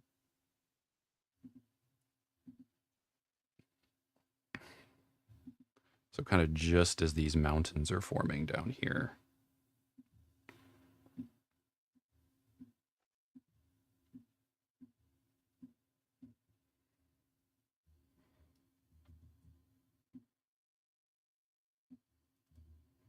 And this is where we are going to see between that 50 I mean, this should probably go a bit higher. Yeah, I'll shift some of these ones around here further north after the fact. Mm-hmm.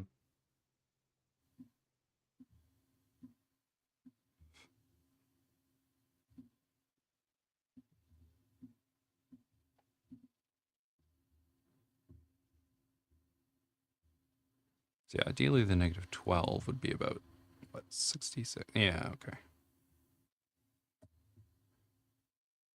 I mean, the negative 12 can sit where the current negative 6 is sitting.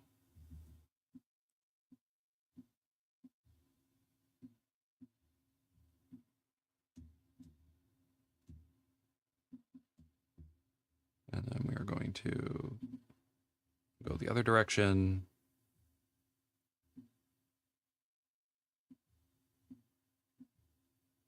Though I think the negative 6 is fine where it is over here.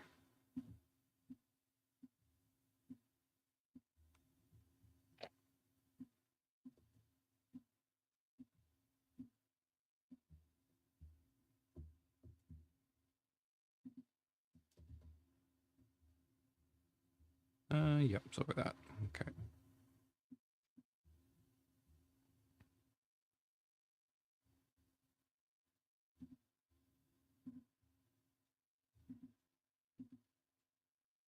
No, I didn't make a new layer. All right.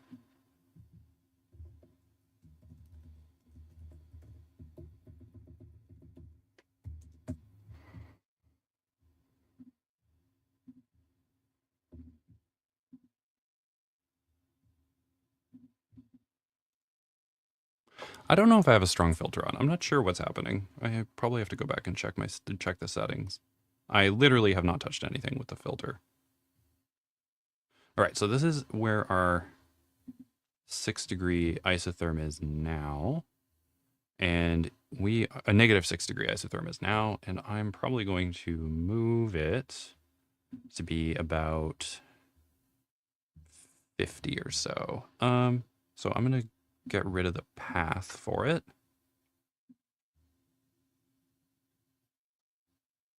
Wherever the path was.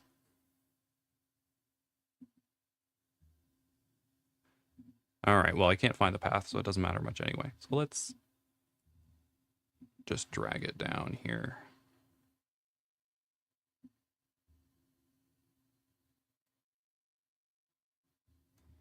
And then we can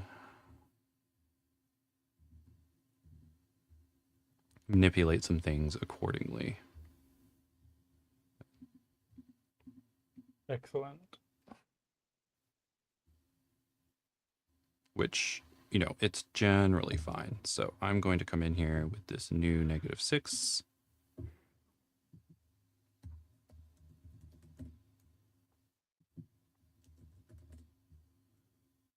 We're going to come in.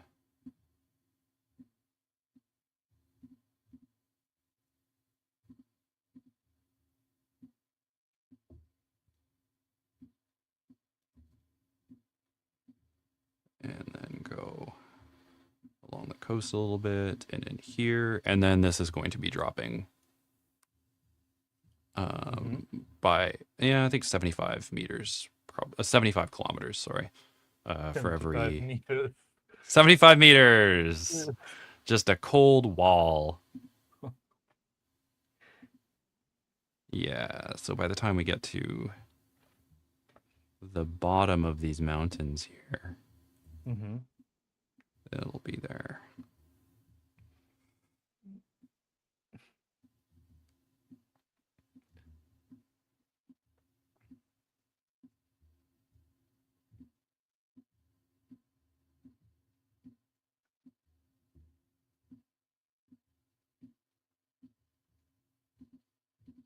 Oh, there we go. Perfect.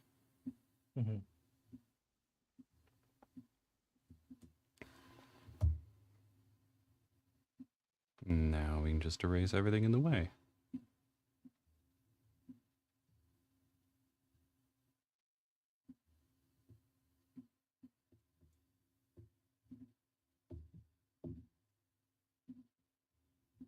Boom. Amazing. Didn't get rid of everything I should have gotten rid of. Nope. It was a little too confusing. Excellent. Mm-hmm. And so, in this way, Byzantine Greeks on seeing their vowel system, we can now start manipulating. All right, so we got to the -6. Where is the 0 degree isotherm? Now I have a 0 degree isotherm that exists where it is supposed to exist. This is perfect. And I already have points for it, so I can simply, ideally, I can just manipulate those points. There we go.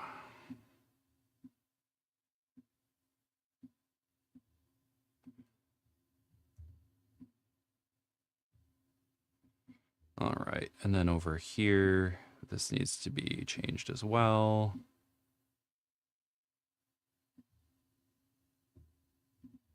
Okay.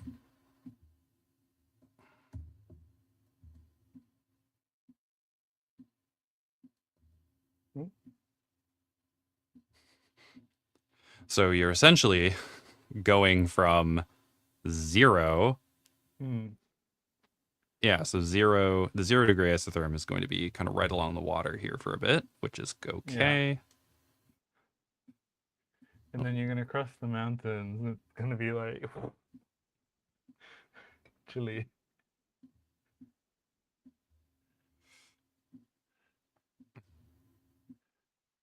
And then it's going to be colder in the mountains, of course, because you have your, and then that's the 0 degree isotherm there. So we can get right up to there and then. Elevation. Yeah, elevation. Perfect. Good job. You remembered. I remember. Not altitude. Not altitude. Now we are going to go to our 6 degree isotherm here. And erase that. There we go. All right. And we are going to erase this.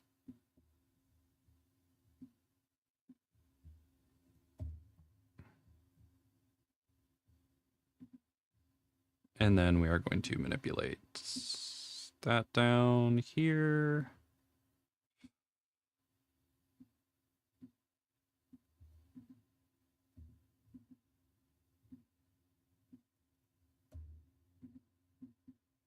And I think we need to make a new point to do this.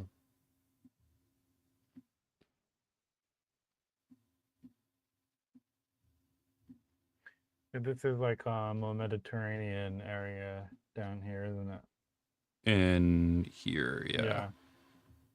Oh, there. The coast is going to be pleasant.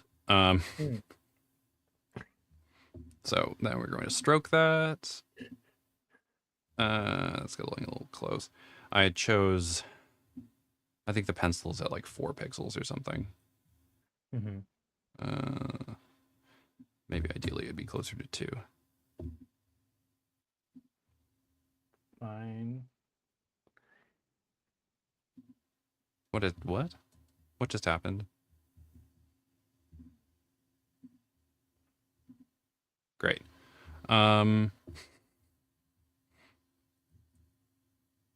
Maybe we can get rid of that there. Where's the other pink bits?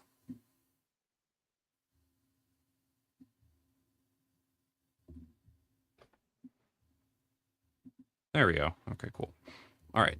Now that we are done that, we can move on to the 12 degree isotherm, which is also going to be shifting slightly.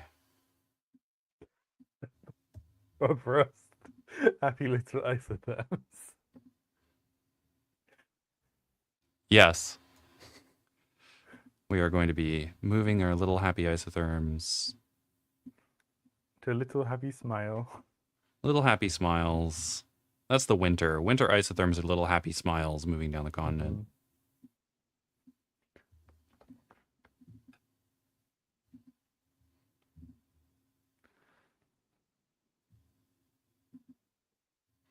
Wait a minute. I might as well just erase all the pink because it'll just stroke over it.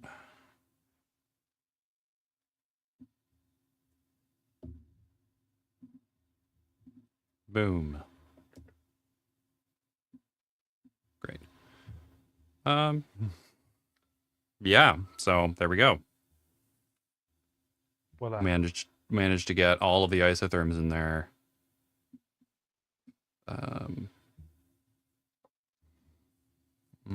That shouldn't be on that layer. All right, we managed to get all of the isotherms in there. We finished that.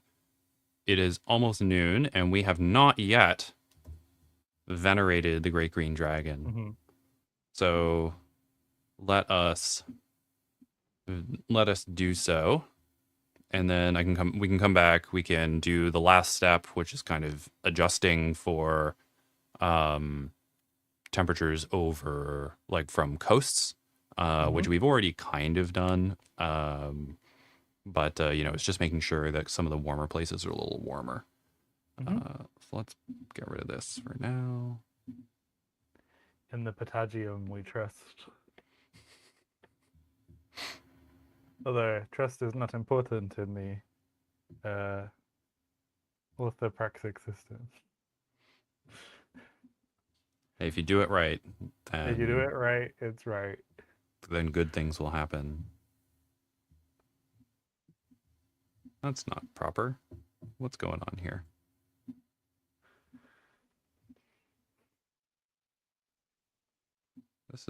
There we go. Oop. Excellent.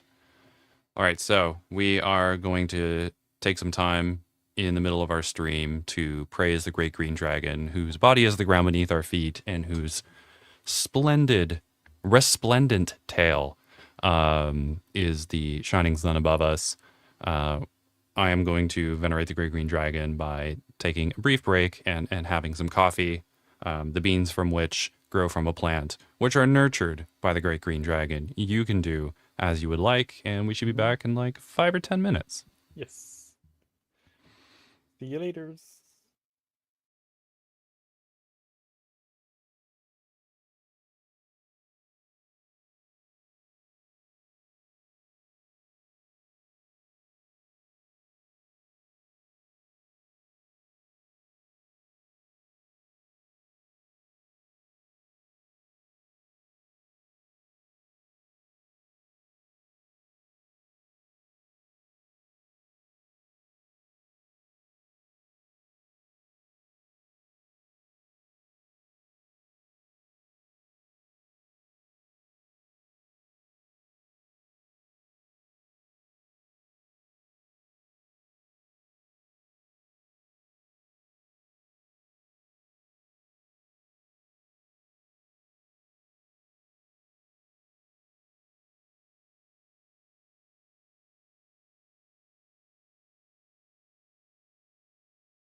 And I am back. We'll wait for Jake here.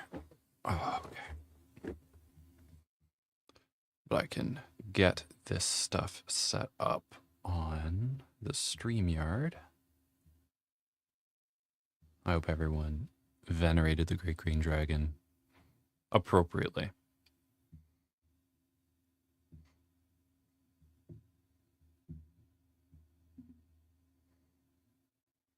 What do we got here? Booba. Great. Allow.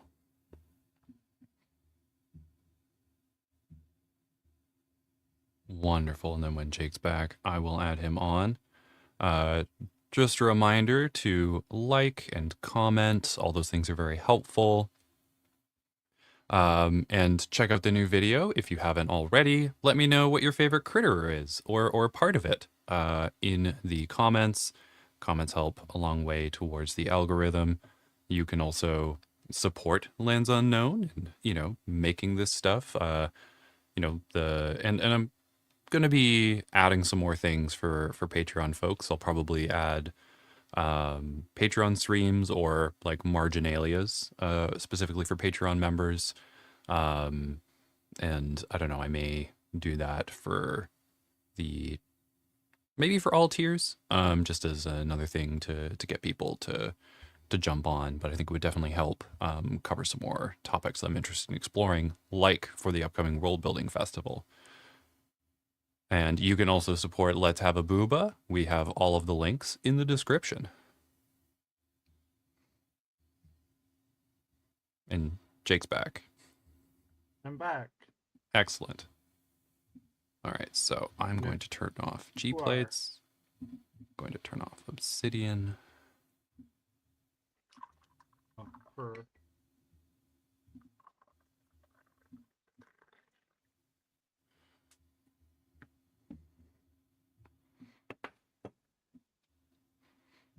Someone asked me how serious I was about venerating the Great Green Dragon, and I was like, it's a bit. It's a sincere bit.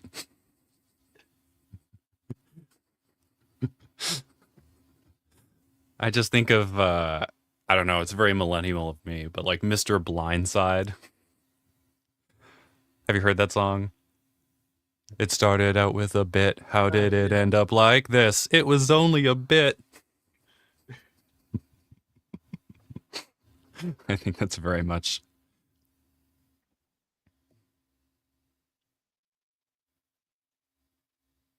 Is the Great Green Dragon a JRT reference? No, it is not. The Great Green Dragon emerged sort of organically from previous streams.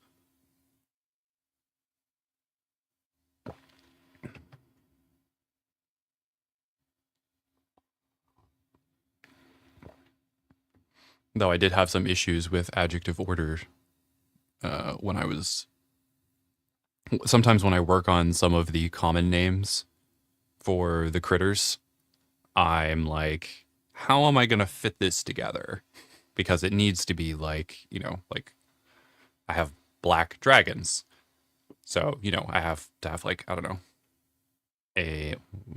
what one? Yeah, just like thinking of the ordering of those things so that like the name makes sense and I don't like introduce something that interrupts the common segment. I can't remember when you asked this, but I did really like the index.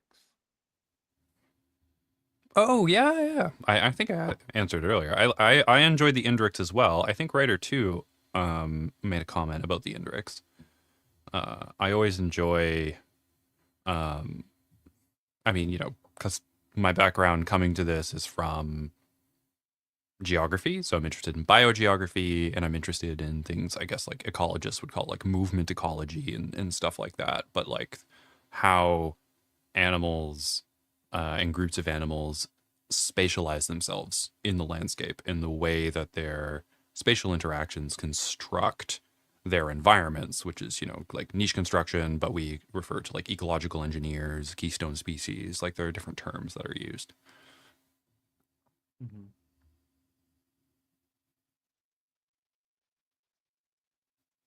Yeah. Kate's got it.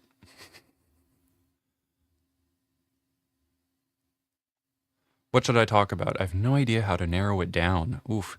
Um, that is a good question. I mean, I think, you know, some people focus a lot on trade, like trade networks and stuff like that are things people are interested in. Things people don't really think about are like the household economies of peasant societies, which make up most of economic activity in the settings that world builders tend to deal with, like, pseudo medieval kind of things. Um, or, if people are dealing with like Rome or whatever, I mean, I would argue that, even if you have like, free smallholders, like that's still like a peasant economy. They can be, I don't like the term, but like yeomanry, like, because yeomen were often officials. Like it was often like an official position for somebody who was in a household was a yeoman, like whatever. Anyway, but yeah, yeoman is a common term. So I think that could be good. Um, It's yeah, something I struggle with a bit because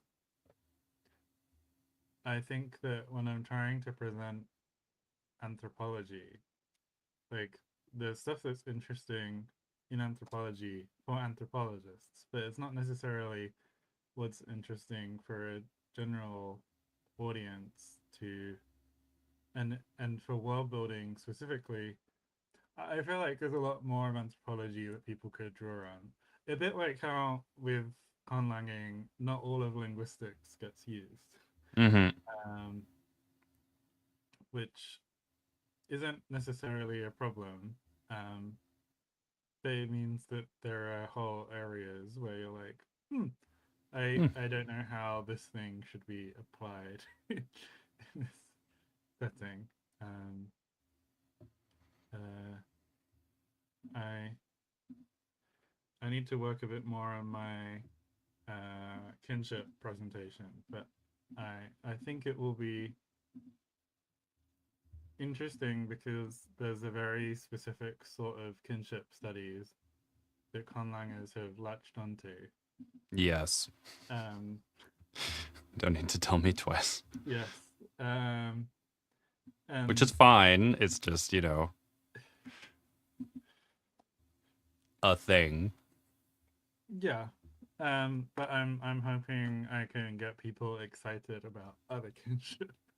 Yes.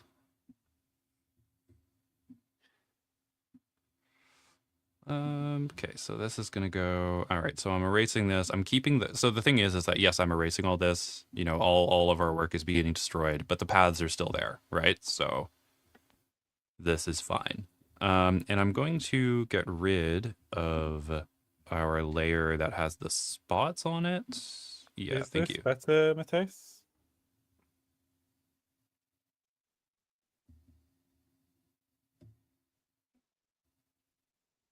Yeah, I think it is still extremely broad. Could you focus on like a particular material? I don't really know what I can do.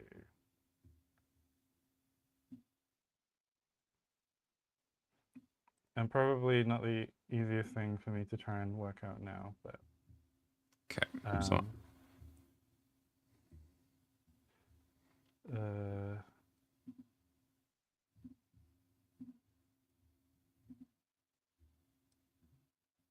there we go. All right, so that's looking a bit better. And then I'm going to go to the 0 degree isotherm, I suppose, and then erase and pull that back. does this change things? Whoa! That is super loud now. And I can hear myself in the background. How about now? I mean, Is it better? sounds fine for me. There we go. Much better. Great. Okay.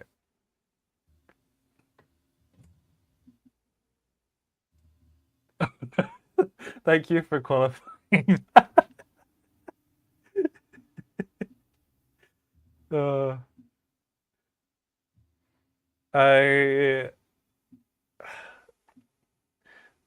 I am considering getting like a even better microphone, but I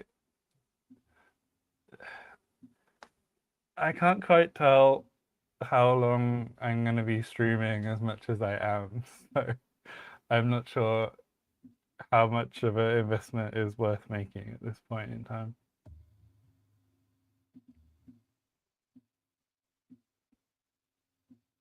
Hmm. So what I'm doing right now is I'm applying the coastal changes. I more or less already did it previously, but I do want to get it in there. So like when you have like a warm current in the mid latitudes, it will push things, and then the mountains essentially will like stop that kind of warm air from moving in, right? Because as it moves up, it's gonna eventually get to the mountains and cool down and things like that. Hmm. And then on this side, yeah, so that doesn't change very much, but I did want to get it into the mountains a little bit and get it a little closer. And so Hmm. just changing those things. And so it's going to make a bit of it's going to make a difference over here, and it's going to make a difference along here. Hmm. But this is more, I mean, we're more or less done by this point. There we go. Look at that. That's nice. And then from this, we're going to do our continentality checks and things to see if we need to move it around a little bit. Hmm. But it should be pretty good. So if we go to, for example, hmm, sure, let's put that on just for sake of clarity here. So if we go here, this is, what is it, between 60, this is our 60 line here. So this is below 60, right? Hmm. And we go and we check our content, or do our continentality check. Above 60 in a continental zone, we would want to see between 40 and 51 degrees of difference. Okay, so this is the minus 24 degree isotherm, Hmm. right? So then if we go to our summer, what is this one here? I believe that should be the 12.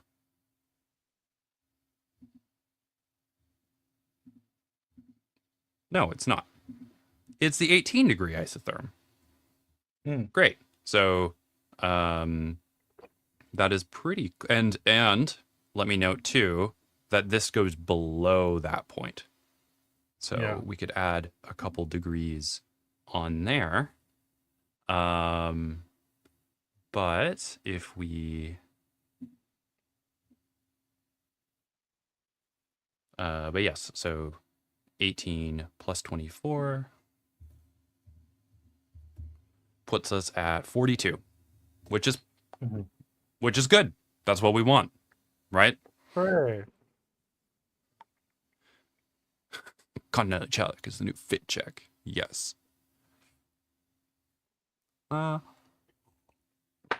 I don't know. I'll just go down the subcontinental zone too, and we can just work through some of that. Okay, so boom. All right, so what we are going to be doing, I'm just gonna, does this change that? It does change that. That's unfortunate. Um, I'm just gonna be, we're just gonna be moving through the layers. We're gonna check what the temperatures are for each of these Hmm. kind of sections, and then I'm going to turn these. I'm gonna pick a path that is not aggressively in the way. Yeah, sure. All right. So, no, that is also a path that is in the way. There we go. That path's not in the way.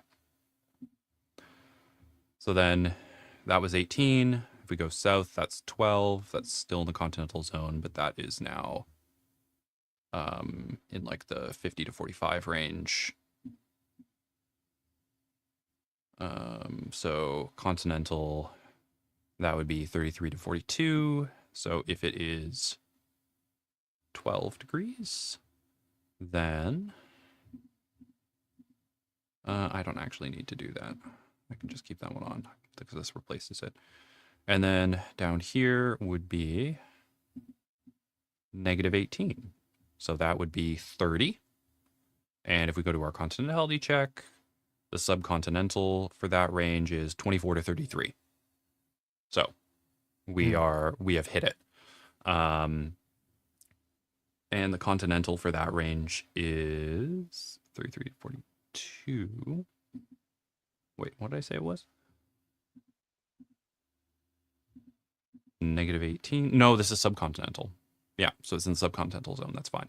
This may need to come out a little bit more in the cool zone.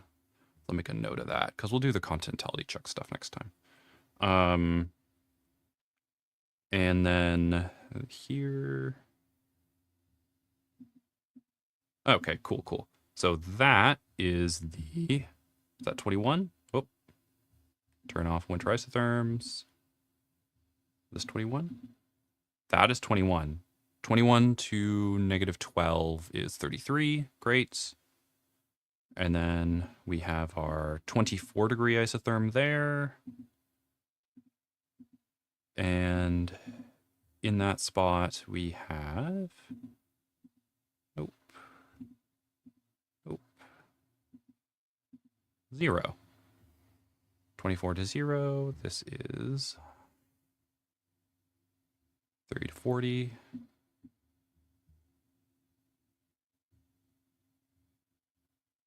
So that's 21 to 27. Let's double check.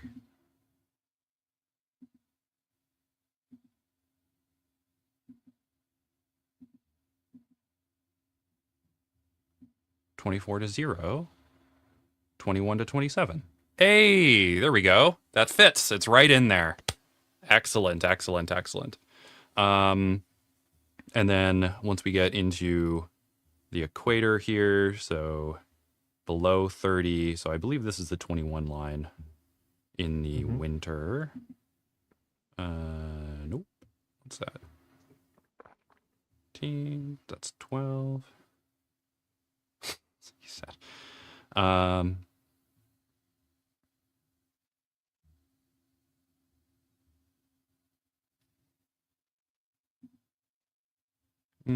That is,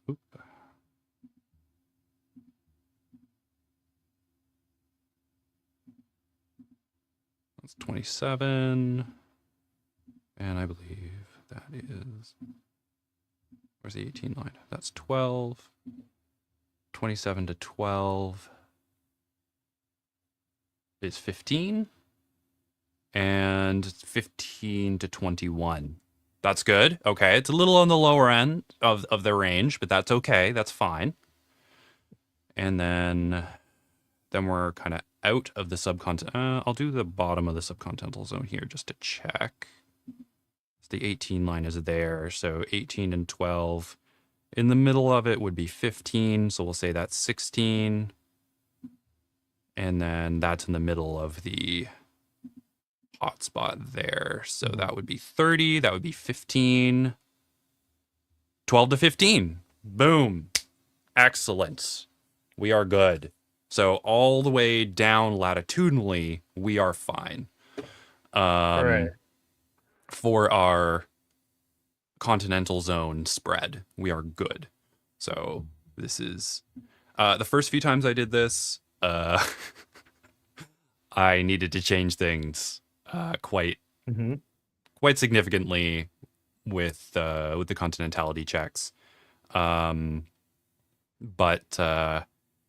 for and I think Edgar needed to do the same thing. But the last couple times I've done it, I've been able to get down. What is the average temp of the planet? This one's 13.5. The average temperature of this planet is not hot. The average temperature of, I believe, what was that, super ecology or geosky? Geosky was working with a hot planet. This is not a hot planet. Let's look at the oceanic zone, because the oceanic zone around here should be between 3 and 12, and this is oceanic. So what do we got out there? 24. So 24 is here. And then what's this line down here? Is this the 12 line?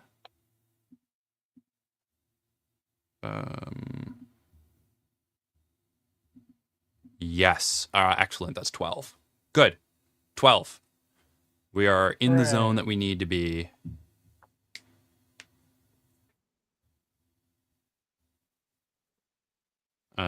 In the, what's that? That's 20, right? Because where's the equator? Yes. So there's 0. I mean, this is the same temperature all year round. So it doesn't really matter for down there. But we do have a very good spread here. I think the other place to check would be up here. So this is subcontinental between 60 and 70. Subcontinental between 60 and 70 is 30 to 42. And we've got 24 on that spot. And then what do we got? I think 12 kind of reaches pretty high up here. That's 18. That's 12. So that's what, 15? 24 to 15.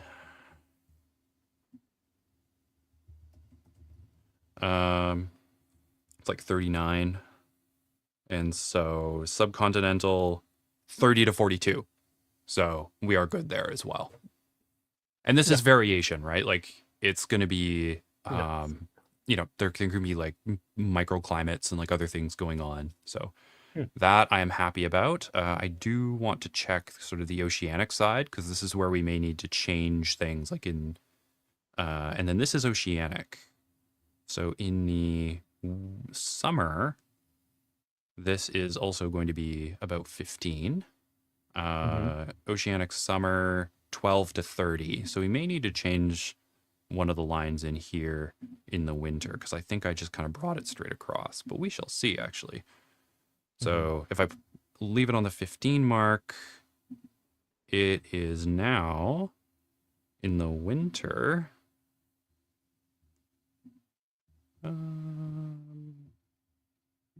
18.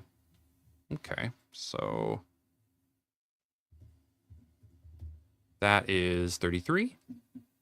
What's it say for oceanic at that? 12 to 30. So I do need to move it a bit there. So that means that, what are we doing here? What was there? 18. So where are my paths? Negative 18. Great. So I'm going to erase here and essentially just bring this up.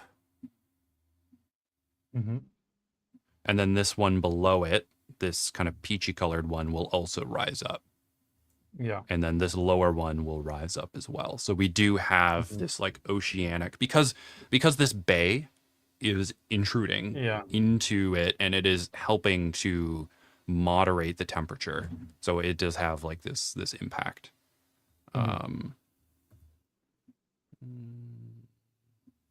I think this whole line. And it means the impact of the mountains will be more as well.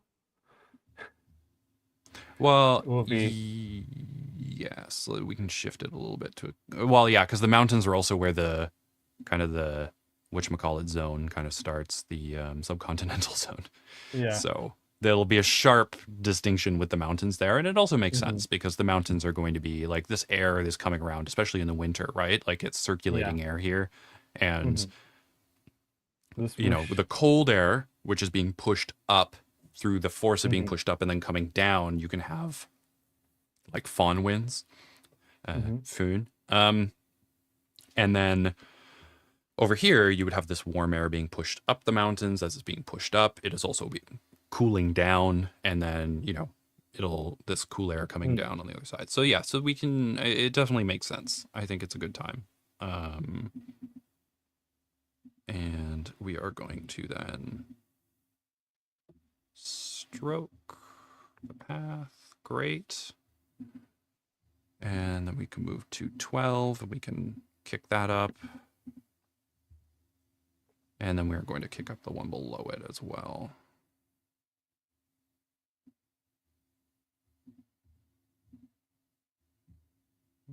See how much we need to erase to make it look good, but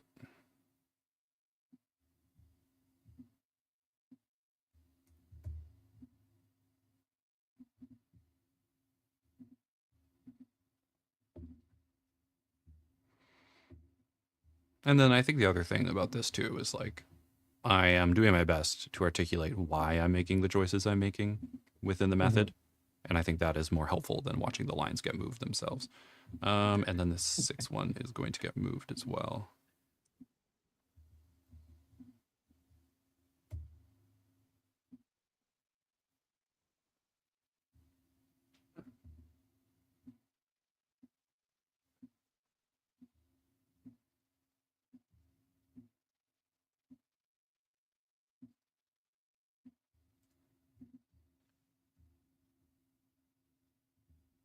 So then that will be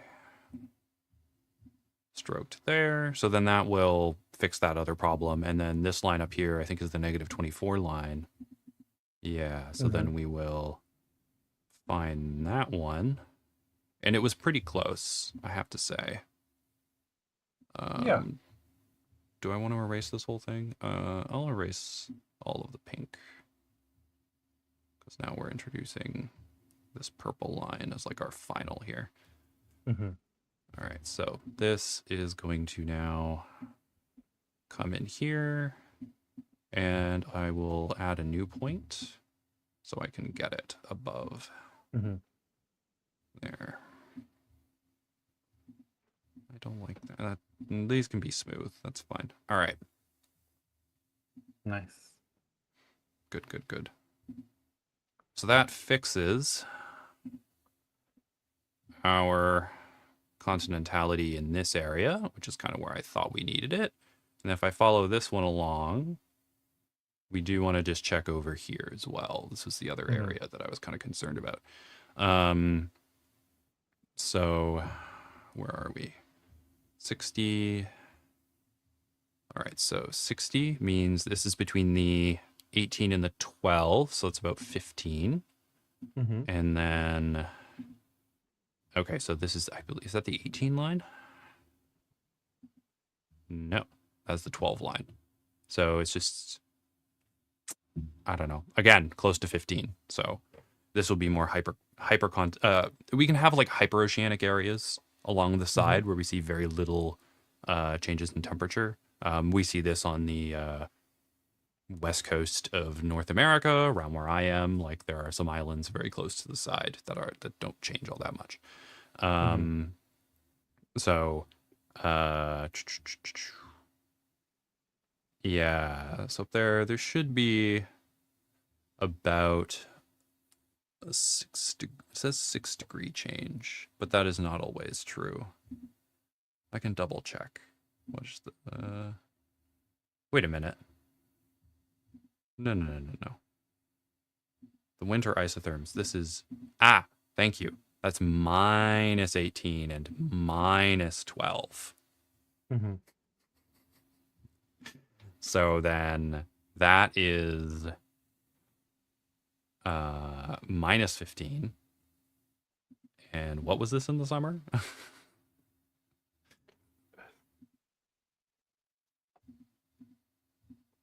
Aha. 15. So that is a 30-degree swing in an oceanic area. Let's see if that works. For an oceanic area, that's fine. That is on the high end, but it's fine. We could probably manipulate some of the isotherms in the winter to make it warmer. Over here. So dropping these down. Pushing these up further to make it warmer on this side is something we could do, but it is technically fine. But I think making it a little warmer would probably be, where's the 18 here? And the -24. All right, so -24.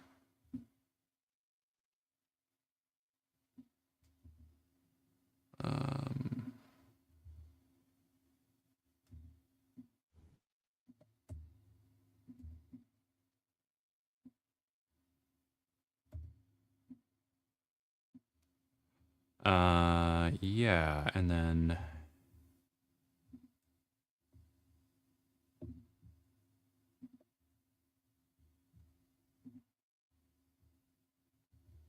uh, don't like that.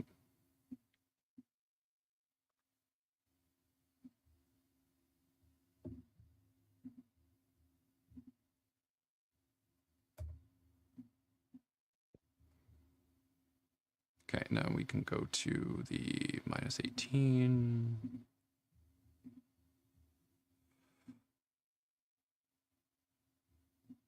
And what we can do here is actually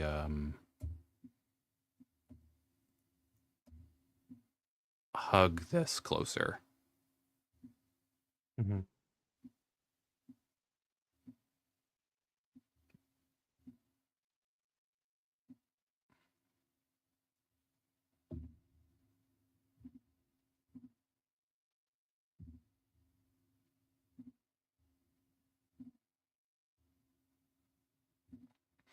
And this is what you tend to see. You tend to see it becoming very cramped at these transition zones.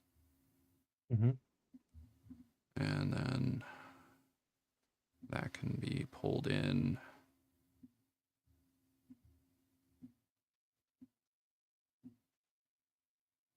And the other thing too is that this subcontinental zone can like kind of come out on top as well. That can help us.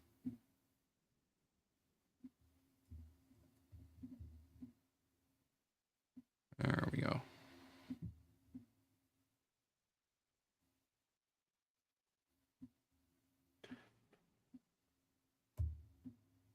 Nice.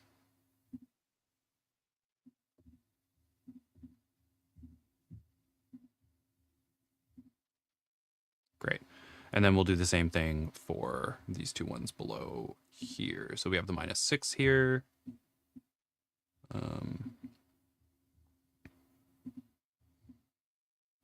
Oops.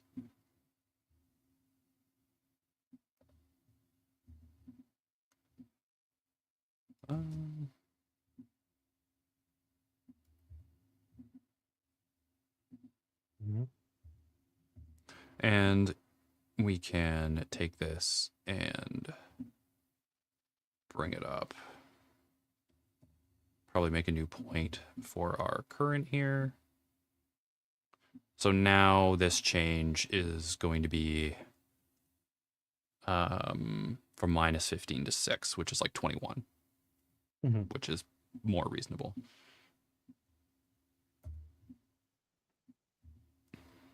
The raiders will have a more mild winter this way. Yeah, they can go raiding in the winter. Yeah. And then we will do the same thing for the 0 isotherm, and that'll be, and I may bring up the 6 a little bit too, just for the sake of it.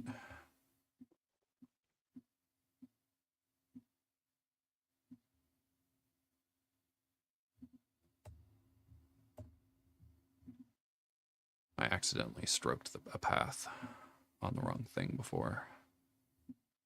Okay, so that comes along there. This feels a little wonky.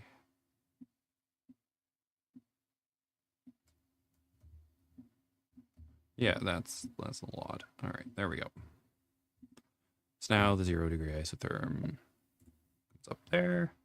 And then I will move the 6 a little bit. Just to spread things out a bit. Yeah.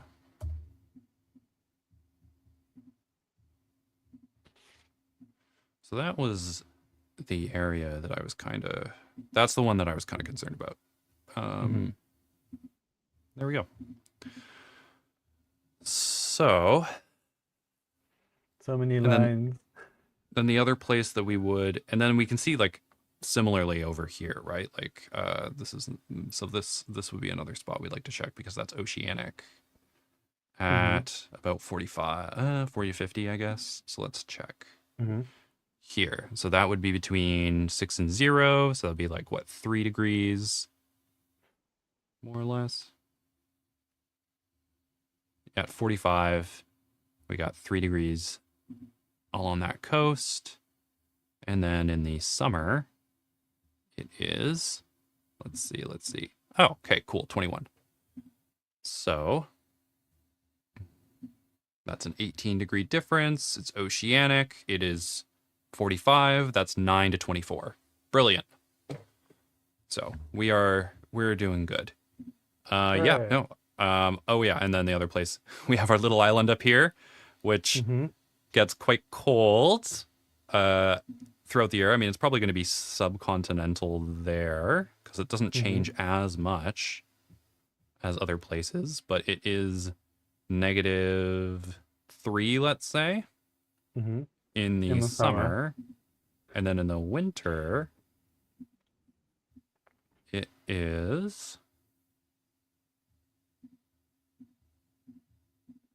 Let's see here. Ooh, okay. So -18, -20 in the middle. Mm-hmm. So what do we say it was in the summer again? 3 degrees? -3. -3. Oof. -3 to, I already forgot. Is it 18? Yeah, -20. So that's 17-degree difference. That would work for something that's oceanic. And we had it as oceanic, so that's good. Mm-hmm. Um if we had like and I think the main difference here is that we do have the body of water separating it, which kind of helps like move the current down. And we made Yeah. that choice earlier on that it was just going to be cold there. And so that Mm-hmm. we can, we can justify that because we made that decision and that choice. We were just deciding that this is going to be a little cold island off the coast. Mm-hmm. If we wanted to change it in the summer, we wouldn't pull these isotherms as far south on this coast. Yeah. Um, and we just wouldn't pull them. And if we did, we would pull them further over here. So this would make this area more mild as well. Yeah. But that was a choice we made, and we followed through on that, and it came out pretty good. Because yeah, it's 50 to 60. I mean, it could go either way. If it was higher, then we'd probably, want to. If it was higher, then we probably want to spread some of the heat to it. But I have a Uh-huh. difficult time justifying that because we do have this cold water. Mm. And the cold water that is flowing through here is making it more oceanic, but it's not making it more oceanic because like in some other places where it's more oceanic over here, we have warm water Mm. moderating the temperature. Over here, cold water is moderating the temperature. If it was closer to land and there were little islands, then they may just get caught up in the continentality and the way that, it just may be caught up in the climate, the sort of temperature regime that's happening on the mainland, but it's off and it's fine. Mm-hmm. So if I look at the things we need to do, we already did our continentality check, so that is good. We've got 1, 2, 3 weeks. Next week we are going to do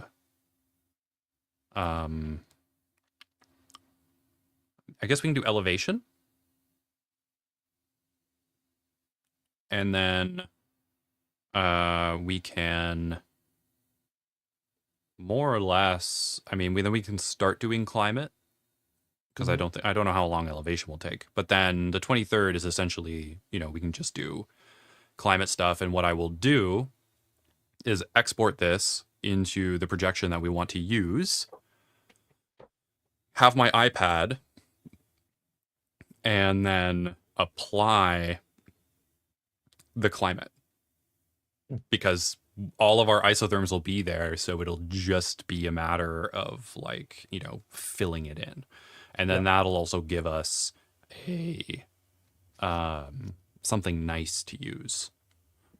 So yeah, so the 16th and then the 23rd. So yeah, we may be done on the 23rd, depending. Great. Um, so then on the 30th, we can take a break.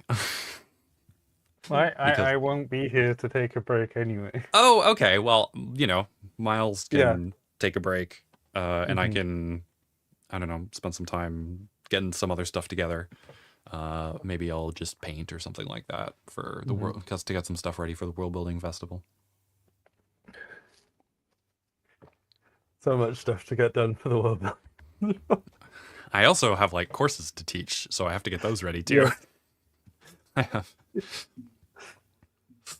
Uh, I do, I don't lecture enough. I have a hobby where I make up things to lecture about.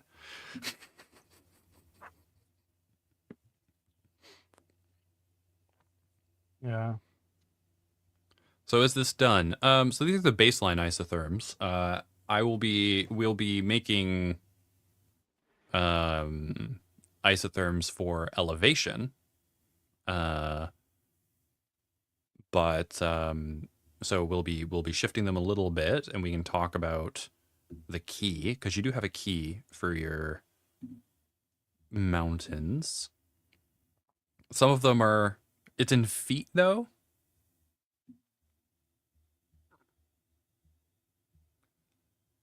The guide Yeah, or the what is the Boubaverse key for your things? I'm just looking for it in my files here. One sec. I oh, think it was sent. we is it in the if you open it in Adobe Illustrator, does that have labels? Um, Because part of the issue was that me and Miles didn't we didn't make the base map, right? right, yeah. Um, and so part of the issue was that the in order for the tallest mountains to be as tall as we wanted them to be, we ended up having to have each like block be 750 meters or something, which was quite a strange interval. And it That also is a bit of a meant that strange interval. the I lowlands weren't mean, really low enough. Um, well, what you can do is say that some of the intervals near the land are less yes, extreme. yeah, that was what we were thinking of going with, like making the first ones 250 each, and then Right. going to like 500 Yeah, intervals so I'm just after looking that. at the I can share it probably. Let's share it so that we're looking all looking at the same thing. I can close the continentality thing. We don't need that no more. Um remove, stop screen, share screen, share screen. Boubaverse.ai. I heard Because someone neither me call nor Miles have Illustrator to be able to open it with layers, which is a bit of a problem. there we go. All right. So we do have different layers here. They're just kind of named. So that's Ah, eighth layer, coast is the lovely. base. So like what you could do is say that like this is 0, right? And then that could be like Hmm. 500, and then Yeah. that's 1,000, and then work it up to whatever we want. And meters here. I'm talking about meters. Um, I know. I wouldn't use those horrible other units with you. so we could say 500, 1,000. Oh, that's ice cap. Okay. Yeah, I don't know what we want those to be. But then you wanted, what is, oh, so these are going to be pretty high, pretty extensive. This is supposed to be Himalaya Altiplano-ish. Okay, so we're thinking like these would be,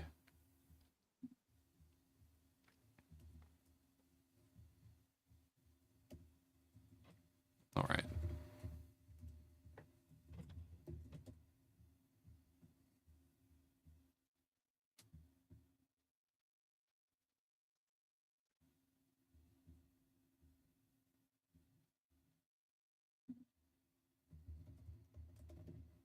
All right, so let's see what we need to make this. So what, like you want 4,000 meters or something for the highest elevation? Um, when I look at Altiplano in Wikipedia, it says that the elevation is 3,800 meters, but I Sure. don't really understand what exactly it's referring to there That's a good because question. it's, Maybe it's talking about some average elevation. yeah. Um, I guess I could check what the level of Lake Titicaca is Well, that's because also not the highest. that's true. Like you can say it's like, you know, we can say that that's like 6,000 meters. Let me look at a topographic map of the Andes for 1 second. Uh-huh.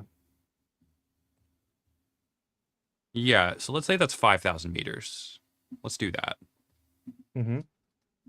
Okay. So that's 5,000 meters. You know, I don't think people are necessarily going to be living up there. And then the bottom change is about 500 meters, we'll say. That's the white areas or the This is brown. 500, and then we can do 1,000. Yes. And then how many steps do we have? We have 1, 2, 3, 4, 5. So let's try something.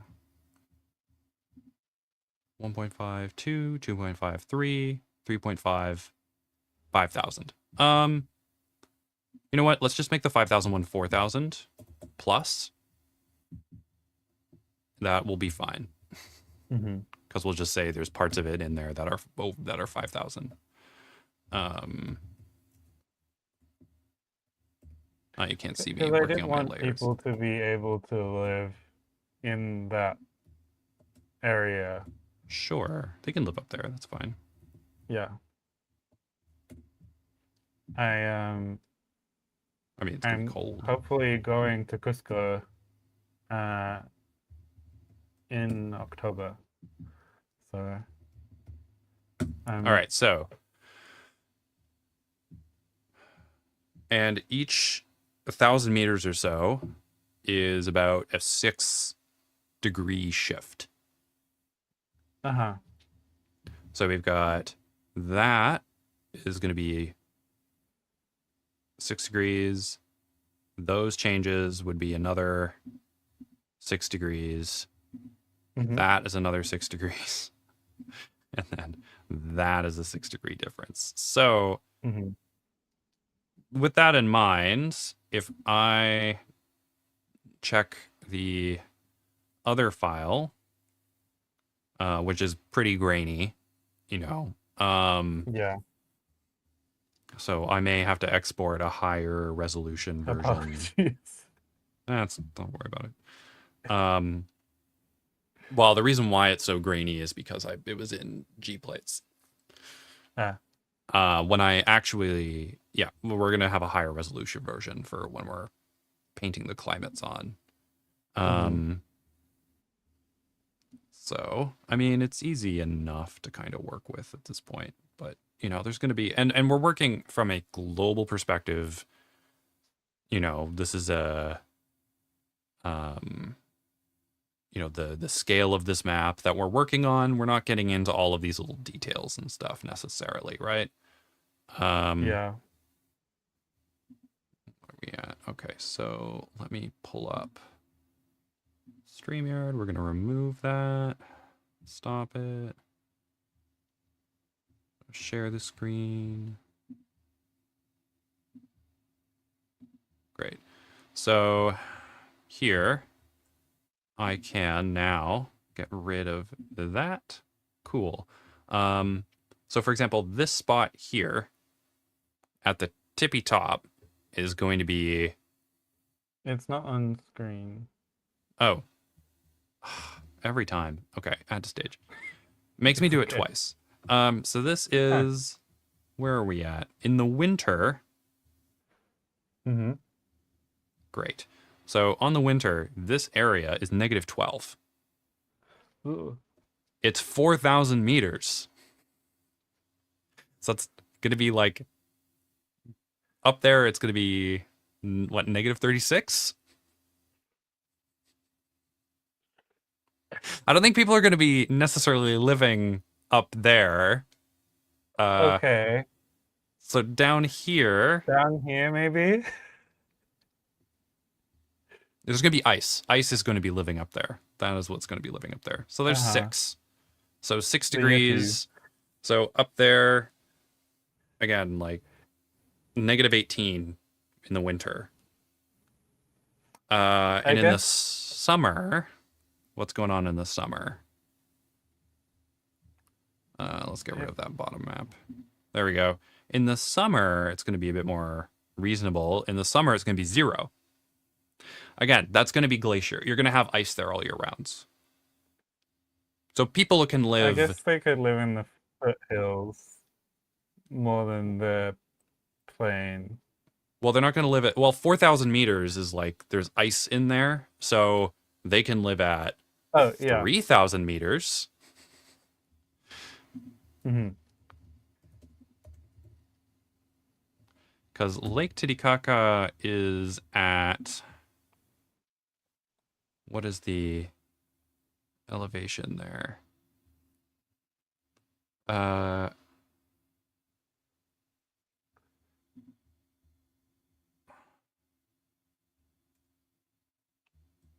Okay, so it has a surface elevation of 4,000 meters. This is fair.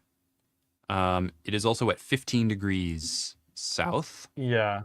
Mm-hmm. These mountains are not at No. 15 degrees south. 15 degrees south is like here, is in this area. Yeah. So if you wanted that, you would have had your mountains down here. The closest But equivalent with would less be water around them. yes. These folks are not No. at that elevation. I think I wrote it in somewhere. Yeah, so they are closer. They're closer to 30 degrees, and so they're outside, and they're also in like a sub. They're also in a subcontinental zone, where Lake Titicaca is not. So they see more dramatic changes. I mean, in these areas, if I jump over to Illustrator very quickly, I mean, there are plateaus and things that are at like 2,000 meters. And that would be, at a higher elevation, where, that would be a 12-degree difference from sea level. So in the summer, that'd be about 12 degrees. And then in the winter, what are we looking at in there?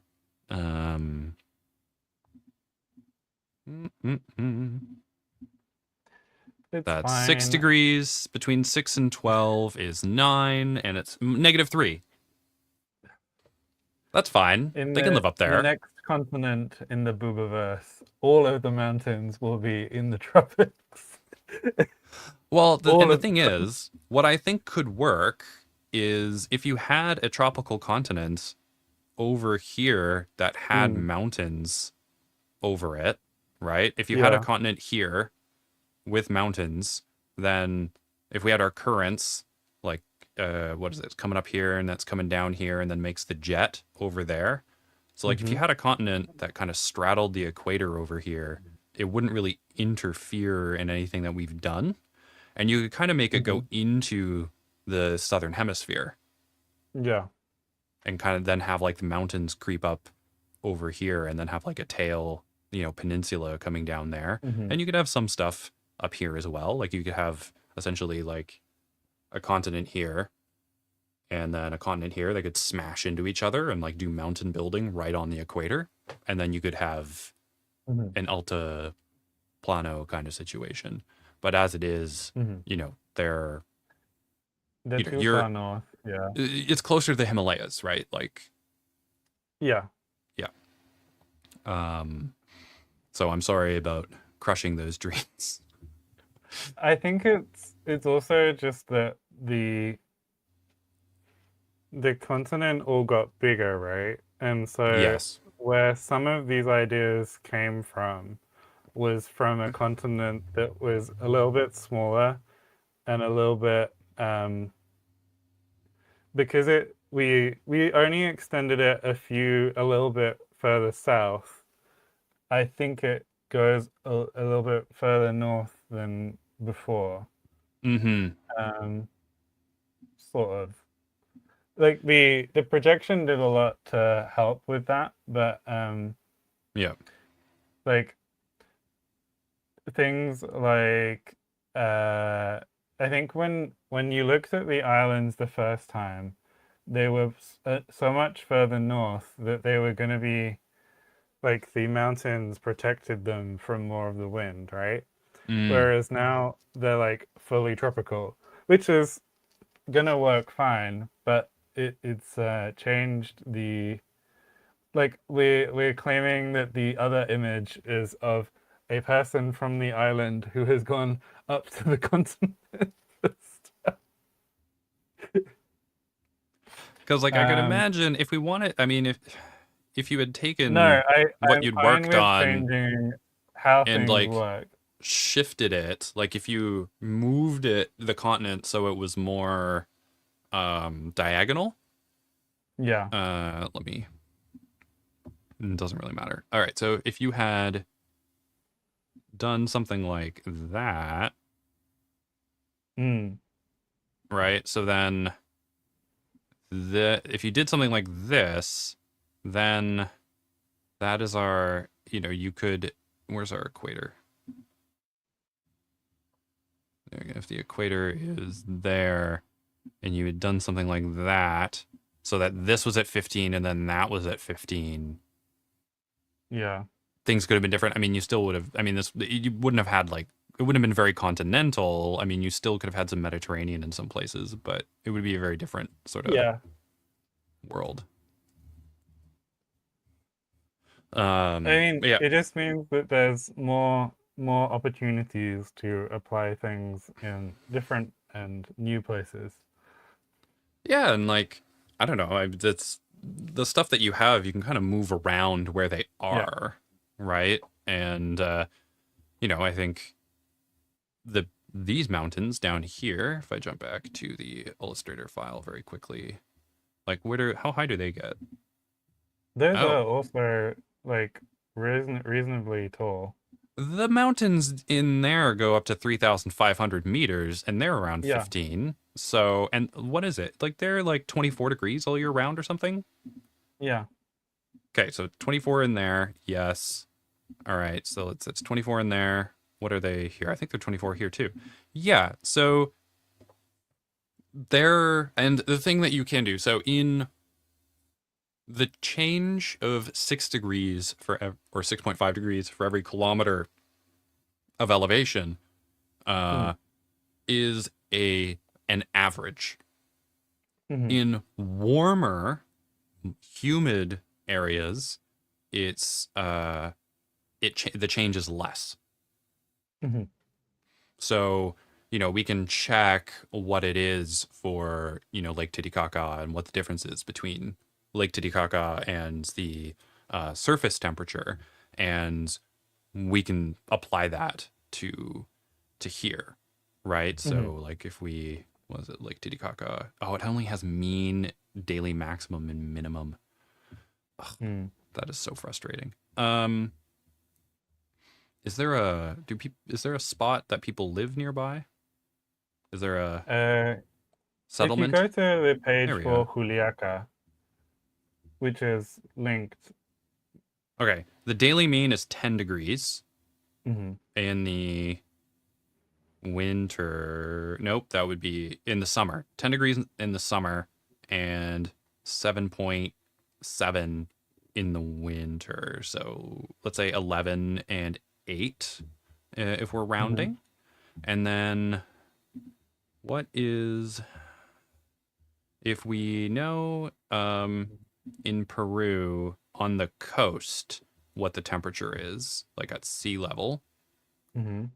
then we would be able to figure that out. A Because I do, similar latitude. yes, at the same latitude. Um, Kamana might work. Okay. And if, Let me see. how do you spell that one? Camana. It's too small. I'm gonna. Okay, it's in a specific region, and that region All has right. places in it. Ilo.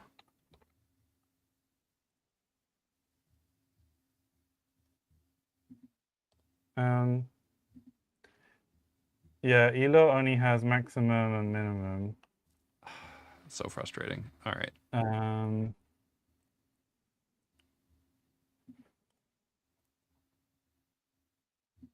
um,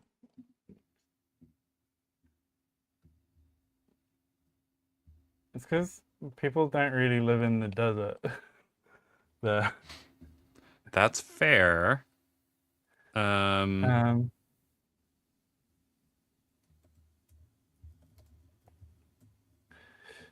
like there's Arequipa, but Arequipa is already like significantly higher up all than right. sea So, but level. Arequipa, okay. So Arequipa, how high is that? Um,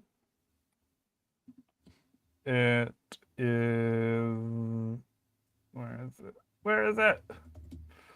2,000 meters. Hmm. Okay. So the difference between Arequipa and Lake Titicaca is about 2,000 meters. Hmm. So if we check their daily mean, so So if it's 11, oh, so it's like 10.7 to, okay, so 15.3 minus 10.7 is 4.6. And if I look at the winter, it is 13.2 minus 7.7, and that is 5.5. So it's a 5 degree. So it's a two. So the change in degrees from the daily means is like 2.25 degrees per hmm. kilometer, right? So Yeah. we could say instead of 6, it's 3 degree difference. Hmm. So in that case, then it goes from being, so we could say, okay, so it's 24 degrees Celsius at surface level. It'll be 12 degrees up there, which gets you what you want, Yeah. right? So that's just, that is the process. So in, in places that are more humid, places that receive more insulation and stuff, Hmm. then they can, they don't necessarily decrease as quickly. But once we start getting up to, Yeah. the Himalayas and things like that, that's going to be a bit different. I mean, the areas along these coasts here, um, you know, the elevation can be, uh, we can like shift it down to, like 4.5, like something more in the middle, right? It doesn't have to be as steep because you're going to have a lot of like warm, moist air. But if you're somewhere around here where it's just more likely to, be a bit more arid, be a bit more Hmm. deserty along the coast, then, you know, arid air it doesn't carry as much. It's over humid. Sorry. Moist air, we tend to see the drop to be less. Places with more insulation, with the drop tends to be less. But places where there's drier air, we tend to see the drop be more significant. So Yeah. so yes, in this place, it'll drop a bit more. Um, and yeah, like it is more arid around Lake Titicaca and stuff like that. But then it's also right on the equator and it's getting sun all the time. So that's a little bit different as well. Meanwhile, like if we look at the Himalayas and stuff like that, it's and if we look at like Antarctica, for example, like in Antarctica, the change from the surface to the top of to change from sea level to the surface level of the glaciers and stuff like that, the ice sheets, is pretty significant. Um, that's when we Uh-huh. get yeah. So anyway, yeah, that 6 number is an average. It works well for stuff in the mid latitudes and up along here. But we may need to apply some different numbers Yeah. um, to get what we want in other spots. But yeah, I can imagine in this area, we'll have those 3-degree changes. We'll see what we want to do for here. Um, Mhm. it's cold here. We'll see where the wind is moving, depending on how we want to make those choices. Um, yeah. It does mean that one thing that is like we're thinking about is the the Mihirungs that have adapted for the mountains are going to be the ones that are best adapted for people taking them further north. Mm-hmm. And so it is useful for the world building for the mountains to be uh well, Cooler. I guess they will still be colder and it will still mean that they will be more desert proof, hopefully. Well, I mean, But we are going to like when we're here, right? Like, mm, because we're, I mean, we can keep the isotherms on. Looking at here because we have our winds, right? So, I mean, in here, I mean, there's going to be a decent amount of precipitation, yeah, in the they'll summer. Um, in the winter, I believe there's going to be a bit of a rain shadow. So, in the actual mountains, in the plateau, like the plateau and the valley and stuff, it'll probably be drier in the mhm, winter. Um and then likely if it's the summer, in the spring and in the winter it's likely to be drier, but in the summer and the autumn it's probably going to be wetter. mhm, And then yeah, so then you take the Mihirungs from the places where it's like 18 degrees, 12 degrees, and then they get introduced to the desert. to the desert. Yeah. And then they probably, and this is a similar thing that I did with the Kapals Mhm, for Rukia, right? Because the Kapals are from the highlands, mm, the Aravnian Plateau, that kind of upland area, and they have their jumpers. And then it takes time to actually introduce them and have like a stable breeding population mm, in closer to sea level in those savannas because they need to like mm, develop, right? Because like they have these fuzzy coats, and that's one of the reasons why they were domesticated because they can mm, make clothing from these fuzzy coats. mhm, So the people in the highlands were like, well, no, like we like them like this.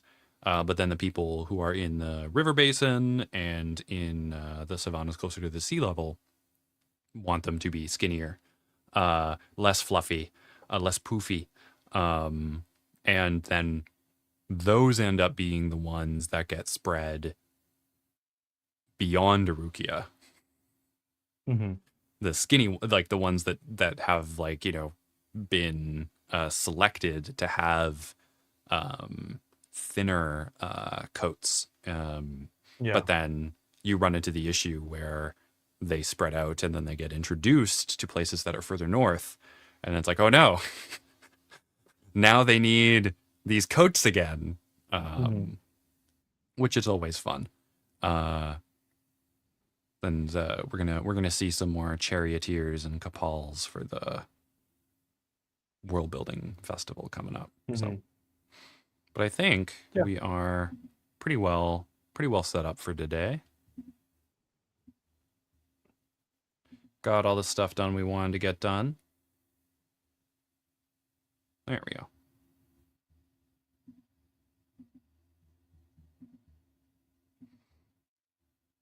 Quit all this stuff here. All right, so thank you everyone for joining us in Lands Unknown today, making the Boubaverse a little bit more known.